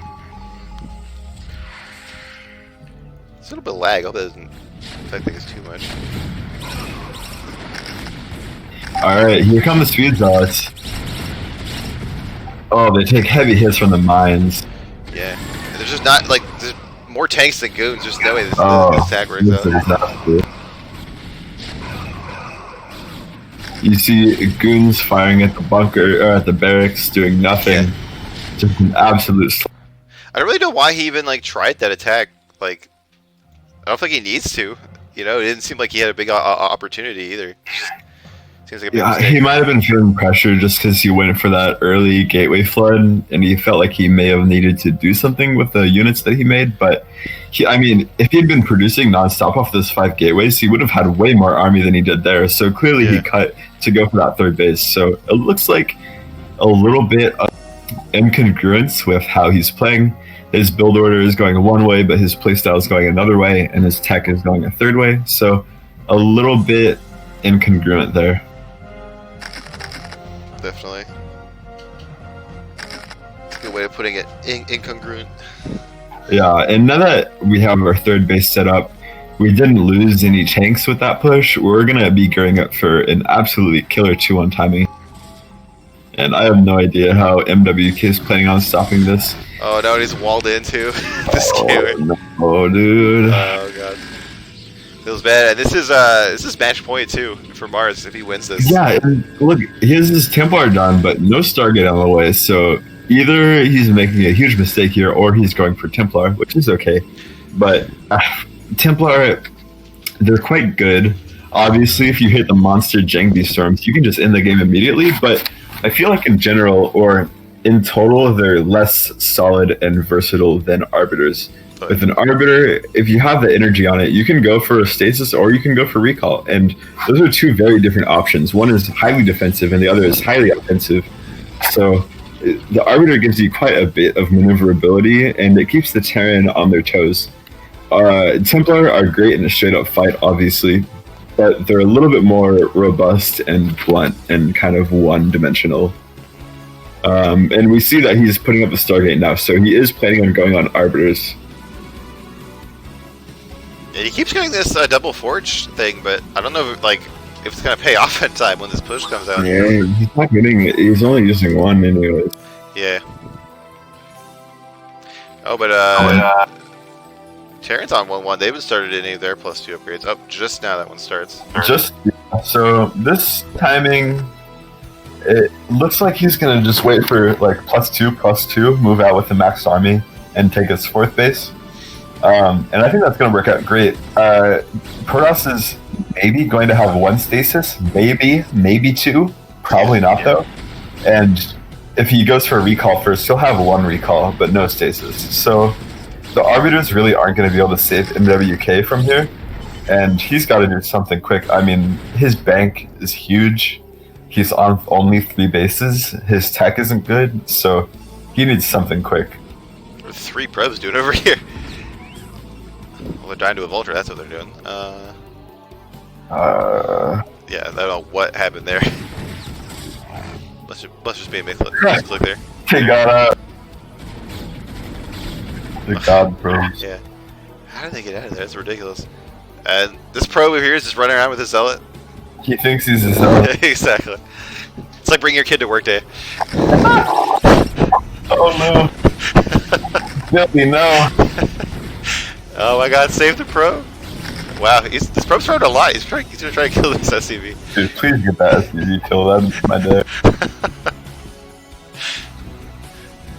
Oh my god, he's in the corner. Oh no, he's running away. What is going on in this game, dude? Oh, he's actually gonna get it. This is the most important thing. Yeah. Don't look at anything. Yeah! God, he did it! He did it! Oh wow. Bring your kid to work day. The zealot dies in the probe. Yeah.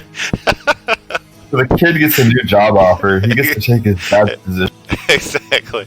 Oh my god. And now he's gonna go take a 4th base, hopefully with that probe. Yeah. That probe. That base is like the monument to this probe. Is he not done? He has more. Yeah, he's attached to a new zealot. He's never satiated. Yeah. His thirst is never quenched. Oh my god. Meanwhile, we got a dropship here. Yeah, honestly, a huge tactical move that you can do as Terran is right when you move out, if you just swing into the Protoss 4th base with like a little tank drop, it's so hard for Protoss to deal with. They have to split off like a couple of zealots to go deal with it, while also dealing with your whole army moving across the map. So you might see a little 2-point attack. But really, all Terran needs to do is max out and aim move, and there is nothing that Protoss is going to be able to do. But we're only on 7 factories. Our upgrades aren't perfect. We're floating quite a bit of money, and if our SimCity was better, we'd be able to fit in like 5 more factories than we have right now. But here, what is happening? Yeah, what is happening? Like, MWK is at like 5,000 money. Like, are we bugged out? Like, this is not a replay, but like, if this was a replay, I would be skeptical right now. There can be glitched live games. Yeah, this might actually be glitched. Huh? How do we? Do I like PM him and be like, hey, do you actually have 6,000 minerals right now? Like, That would be a little DM. yeah. I don't know what to do with this. We'll see what happens, and we'll check later. Yeah, we might have to check the replay after this game ends. But this happened actually during BSL also, in the Terry versus Oya. Well, for the meantime, we've got tons of idle probes all over the map. Yeah, this something is up here. 2 Stargates, nothing working. Oh yeah, there's idle probes everywhere. Like, this can't be Idle right. probes and idle SCVs. Yeah, there's something wrong with this. It gets like desynced sometimes, so we can think. Here, I'll post in the Discord group, see if we're desynced maybe.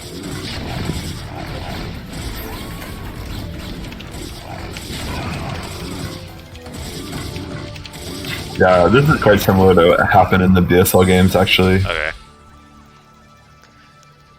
Well, bear with us, everybody. I don't want to leave the game, and I don't want to PM and be like, hey, are you playing like shit right now? Like, yeah, it's unfortunate because we're not going to get to see the final engagement, but we're going to see who wins the game because that gets shown. And I think we can just watch like the last the last couple minutes on. Yeah, like we'll have to get like one of them to send us the replay, right? Because our version will be bugged. I'm not sure actually. We can check.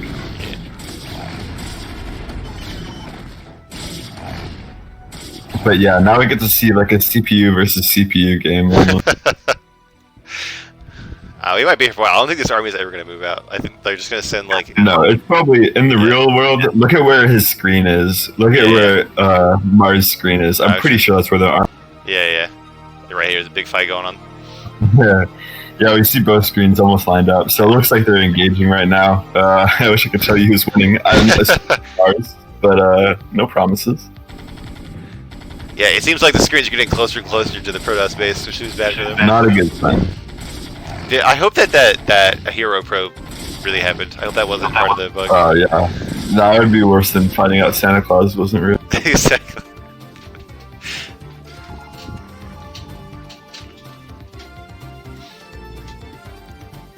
So, yeah, I'm just looking at the minimap screens, like,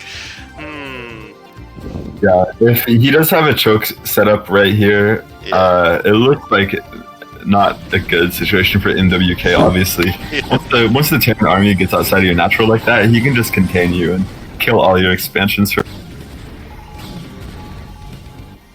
can see a scan go down.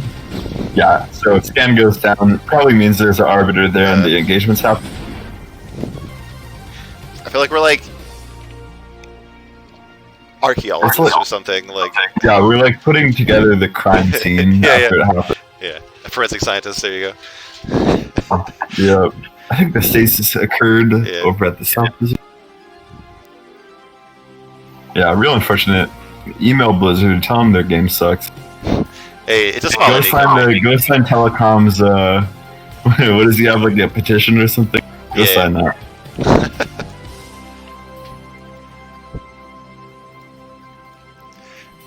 I'm surprised that MWK is holding on for this long, actually. If the army really is at its natural base, then there's... He must just be holding out for a recall or something like that. But I think that Maars by now is floating his 4th command center to the 12 o'clock position, probably transferring workers. But, I mean, it's hard to tell. Something going on in the top left. SCV transfer, so yeah. Probably in the alternate dimension, we got the 4th CC over there.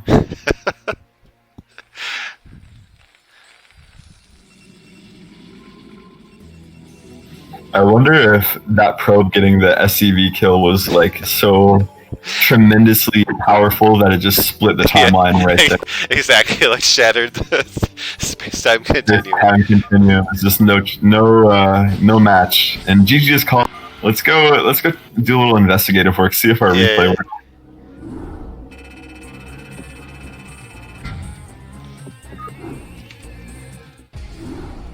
All right. Yeah, we'll have to.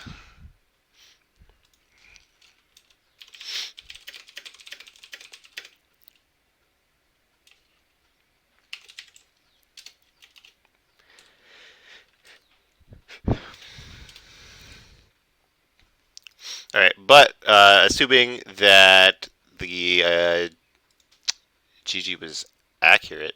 Yeah, I think that part is good. Yeah, so that means Maars does take it. Just take the fifth game here. He's up 5-2. He wins the series, but we are not done. 5-3, I think. Yeah, I mean, if we're going into game 9, like. Oh yeah. Yeah.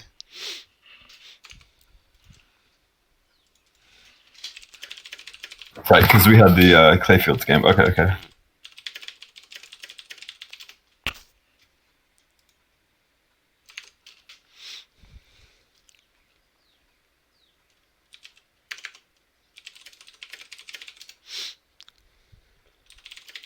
Trying to get the replay here.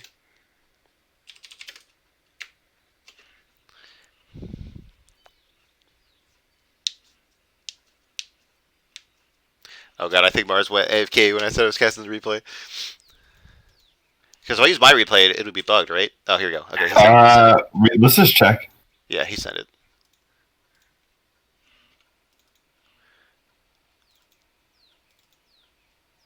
We can just run through like the last 2 minutes on ×2 speed. Yeah.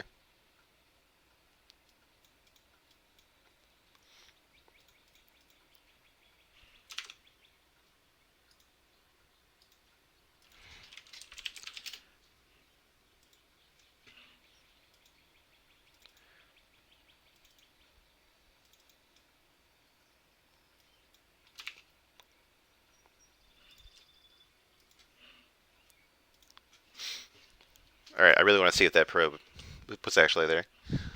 Oh, dude, I don't know if I can deal with the possibility of having my dream shattered like that. All right, let's get into it. I guess we have the timer because I want. Whoa, okay. Yeah, okay, this looks, yeah. So, Terran secured their 3rd base without any issues. Protoss decided to go take the 4th base at the north. Can we check the tech real quick from Protoss? I want to see if that was accurate. Yeah, so we got double Stargate pumping. But if Terran macros properly here, if he has like 9 factories and he maxes out when he should, he's going to be able to hit before stasis is ready. But last time we checked, Terran only had 7 factories in his main base. I don't know if that's still the case, but Terran's production, yeah, so that's a lot better. 8 is good. Maybe 9 or 10 would be ideal, but he's going to be able to produce quite a bit off here. And by the time he maxes out and moves across the map, stasis is not going to be ready for him. Vultures here. Looks like the Protoss does have a 4th base this time. Yeah. Vulture harassment gets denied, which is good. We saw MWK struggling with the vulture harass a couple games ago, so it's good to see that he's a little more aware about that now. Looks like he's going to intercept some more vultures. Maars is really consistent with his vulture harassment and his mine laying, which is great. It only takes one misstep from Protoss to lose a whole control group of goons to mines. So just got to create those opportunities, but losing the vultures for free is not optimal, obviously. Oh, there's a drop at the 3rd base here. Yeah, so that explains the whole probe transfer situation. Yeah. It's cleaned up with no issue, though. I would have loved to see Maars wait for him to move out, or wait for Maars to move out, that is, until he does that drop. So either he pulls the army out of position with the drop, and then he can move across the map with his whole army, or he pulls the army out with his whole army, and the drop does massive damage. Either way, the Protoss is scrambling to defend it. Yeah, it's always good to like hit the opponent at 2 places at once, if nothing else, for the APM problem. Yeah, doing like a single drop with no other things happening on the map is usually just not a good idea. But here comes the move out. Protoss' first army right here is not good enough to engage, but he still goes for a siege anyways, which I think is a little bit preemptive. And actually, this army to the south is a little bit out of position here. He can fight this Terran army just by itself without the additional tank support. He could even run zealots into the 3rd base if he wanted to. He decided to use it though.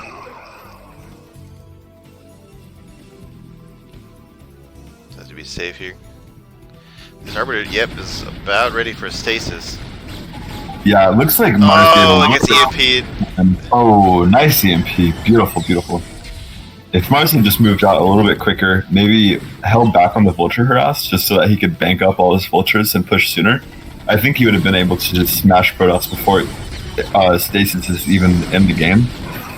Here comes the engage though. Tank sieged up without much vulture support, so zealots are able to get on top of it, but there's just not enough Protoss here to fight this army. Protoss really just melting, has to back off, loses a ton of goons for his troubles.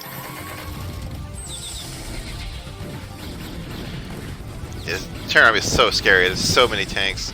Oh, it's 3-2 also. The upgrades are just amazing. Yeah, Protoss doesn't stand a chance here. Even with half the tanks on the other high ground ridge, this Protoss army is still just going to get absolutely murdered.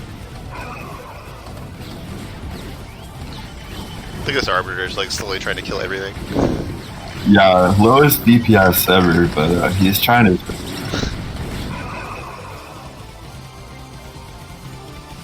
I don't think Protoss is going to have time to rebuild a big enough army to fight this. Nope. And Terran is already at the Protoss natural expansion, which is just never a situation you want to be in. So as long as we reinforce here with vultures and lay down constant mines, oh, nice EMP. We're just going to be totally secure here as Terran, and Protoss either has to make a move and break out now, or he is going to be going down in the series 5-4 or 5-3, I should say. So let's get on top of the tanks. Even Probe's getting pulled off the line for the effort, but I think there's just too much Terran here. Although that siege was a little bit questionable, not a whole lot of support here. Yeah. But yeah, 3-2 mech is pretty good. Yeah, like Terran can't afford to take bad trades at this point. This position is No so such thing dangerous. as a bad trade.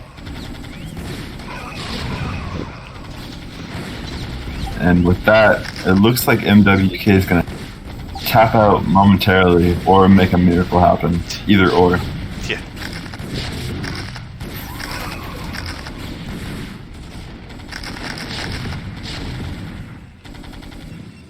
The turrets being built here are really just the nails in the coffin. Yeah. It's much harder for our arbiters and shuttles to do anything now. Everything's stuck in this little ship. Small force going here to this fourth base.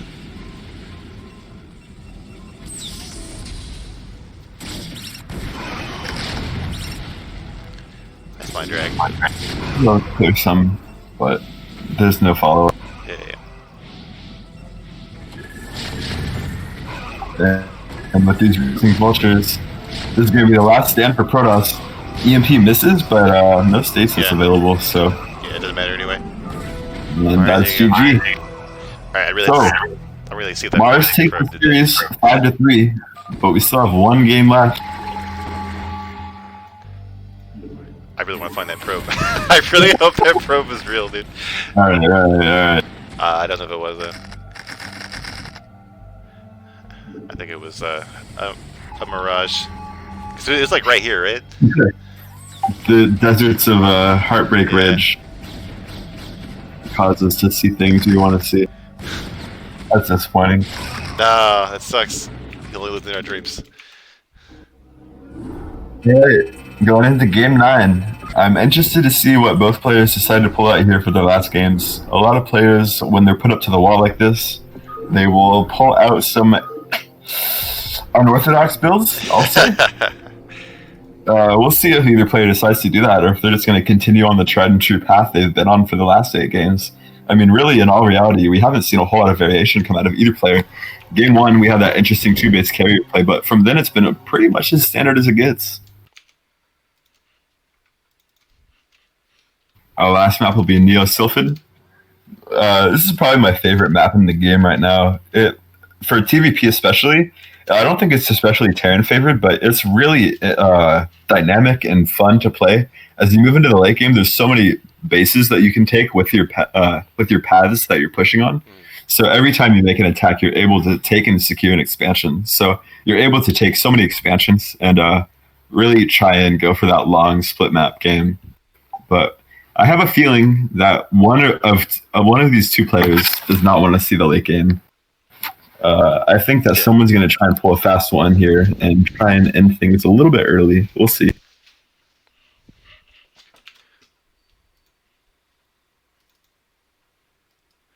Waiting on MWK to make it in here.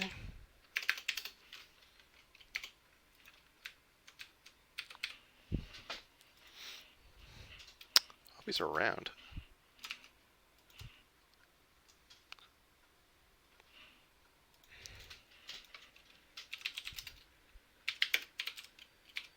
There he is. All right.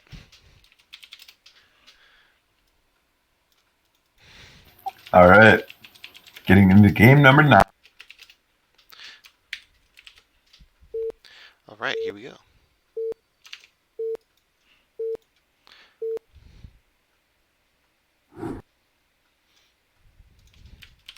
All right.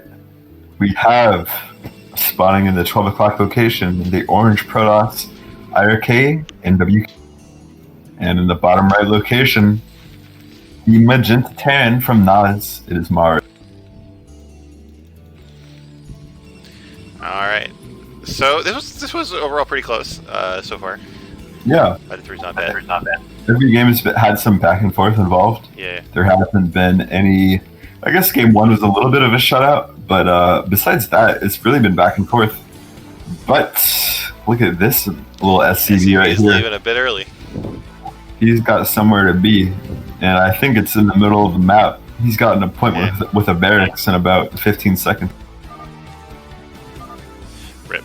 Lag sucks a little bit, but didn't go to extra high here. Really, this is advantageous for Maars. I don't know why he's complaining about it. Yeah. So you can actually build the middle of this one, right? On the green pipes you can break. Really? Okay. Yep.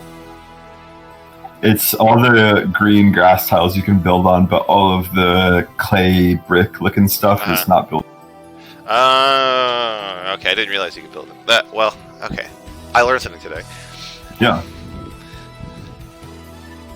It's a pretty good map for proxy gateways. I feel like I play against it more often than usual on Neo-Sulfid because it's a 3-player map, so you're never going to scout them last.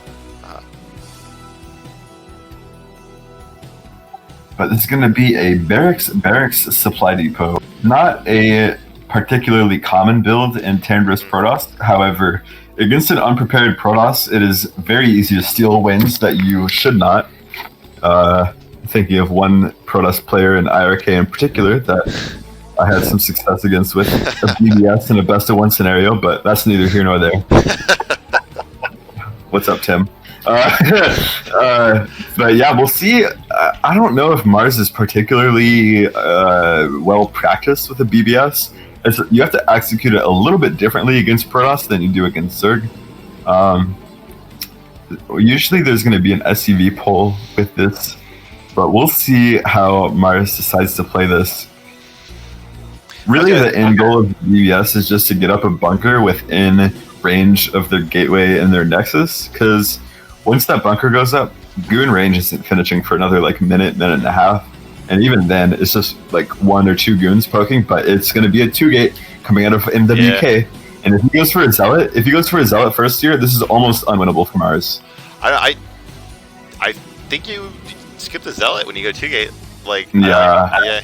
So oh my god, he just barely goes past those dudes. Oh, it looks like he might have seen it on this mini map. Yeah, it looks like he caught a glimpse of it. So this is going to be a battle of micro. Oh, I think he's going to lay down a shield battery also. Yeah. Right. So, no, that's another problem. Yeah. Okay.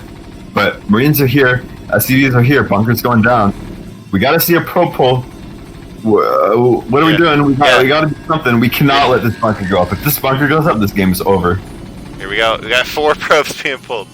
More probes. We do see a zealot. Okay, it's a zealot, but this bunker, it looks like it's going to finish no problem. Oh no, this is a disaster. Can we block these Marines? Okay, if we can block... Okay, that's pretty good. 2 Marines is not insurmountable, but we lose the zealot, and here comes another Marine. There's more Marines coming in here. We needed to pull more probes with that first pull, so we're going to have a bunker with 4 Marines in it. Here's a supply depot for good measure. Yeah. Looks like we're trying to block the goons that pop out of the gateways. Depot prison them. Make it harder for anyone to get in there. Yeah. Okay, but goon comes out, it loses the shields, but it escapes. So, god, that's a lot. Yeah.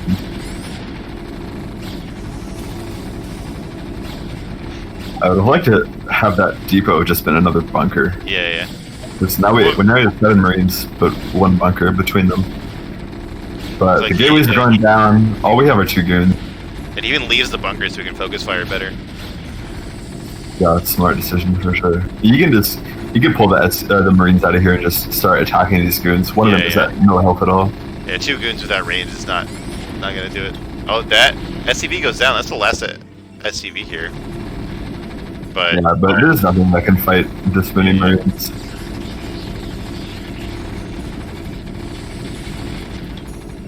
And it looks like with that, gateway falling, no more units from Protoss. This is going to be a 6-3 victory for Maars. Sure seems like it. It's good to go around the long way. Making a good angle here. But it looks like Maars realizes he can just fight straight up now. Yeah. 3 goons does not beat this many Marines. Probes come off the line. Pretty ineffectual though. And with that, it looks like Maars is going to take home the series 6-3. The last Goons are trying to make a miracle engagement happen, but it is not happening. GG. Well played. And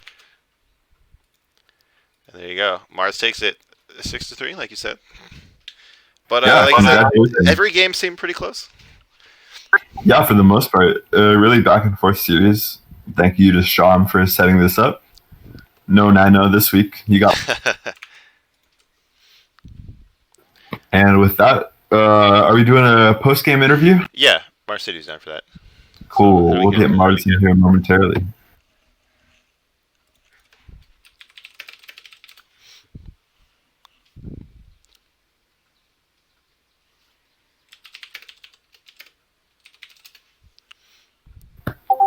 Hey, what's up, Mars? Hey, how's it going? Doing well. Congratulations on your victory. I wanted to ask you a couple questions about the games. You seemed really stuck in your ways with your... Well, okay, that was a little bit rude. I don't want to say it like that. Let me try and rephrase. You seemed very committed to a 5 or 6 factory style of play. I think you went for like 7 or 8 games out of the series, maybe 6 or 7. But you seem really comfortable with that style. What is your thought process behind coming into this series with that build prepared specifically to play so many maps? I believe I did it 5 times actually. I think I did, or 4. I did. I played three command center 3 times. I did a BBS once. That leaves the other 5 times I did some sort of a 2 factory. Basically, the reason why I did that is MWK came from a 2v2, so I had a feeling he wasn't super confident in the timings of when things hit. And then the first game, I kind of had a decision to make, and I went for a factory bust, and it worked out, and I decided to keep using it. And then once he started to counter it, I had to switch on Bloody back to a macro game. Yeah. Definitely. Yeah, not a fan of getting the early academy for the most part, mostly just going for early eBay to stay safe and then move out with like a 5 or 6 stack timing. Obviously worked out really well for you. Yeah, what about that BBS game 9? Was that just kind of I had already won the series, let's just see if we can get some style points, or was that actually a build you had prepared or practiced? Oh no, I didn't prepare it at all. I was actually chatting with some people in Discord, and I was gonna do a 2 fact, but decided to do BBS just to see if I could do it. And yeah, it was a fun game.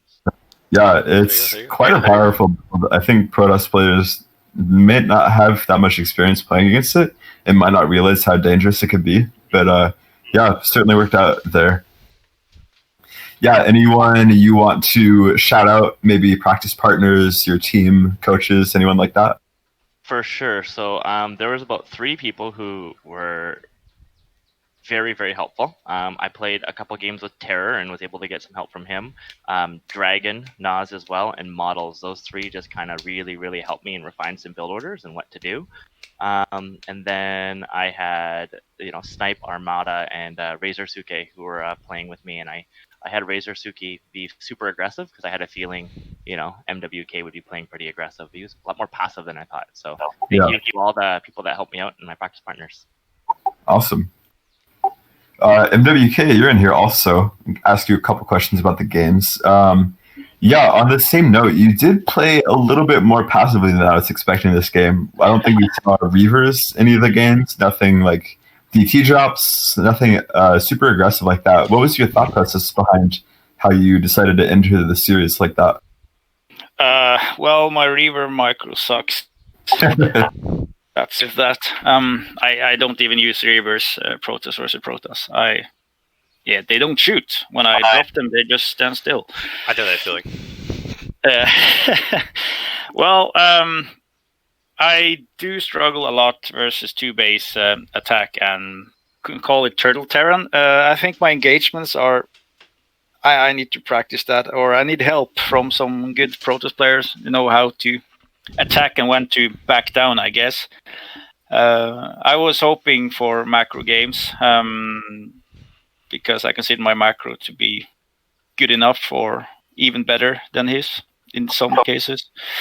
So, but he's just too smart, I guess. His timings was very good, and the times where I could hold, it was basically luck because I had 3 gateways earlier for pretty much no reason because I don't know the timings. Yeah. So we it's good. We get to see some areas of improvement that we need to work on. See some weaknesses exposed, which is it's hard to hide those kinds of weaknesses in a best of 9 like this. You just get exposed to every single strategy. Yeah. Anyone that you want to give thanks to MWK before we close out the broadcast? Yeah. Thanks to all the iRk players, mostly B players. That's when for the B team I started practice 1 versus 1 like 2 months ago. I'm pretty much stuck at 1900. So, but they try to help me every day. So I do appreciate them. Very social, good group to play with. So it's just for fun. Yeah, definitely. All right. Well, thank you so much, guys, for participating, and thanks for swinging by for the interviews also. Yeah. Yeah, no worries. Good games, by the way, buddy. Yeah, good games. Thank you. Thank you. All right. And with that, that is about it. There's another one of these. I think it's Tuesday, Wednesday. I don't remember. There's a schedule on the CPL Discord. I know there is a CPL stream in about an hour and a half for Match of the Week. So tune into that if you want more CPL. In any case, thanks for watching, guys. Thanks for tuning in. Thanks for bearing with my technical issues. And see you around. Later, guys. Oh, you know what I could do? I could raid somebody. Let's see if anybody's on. I can raid. I always forget to raid somebody. Although I don't know how that works with the delay. Let's see. Do master ring.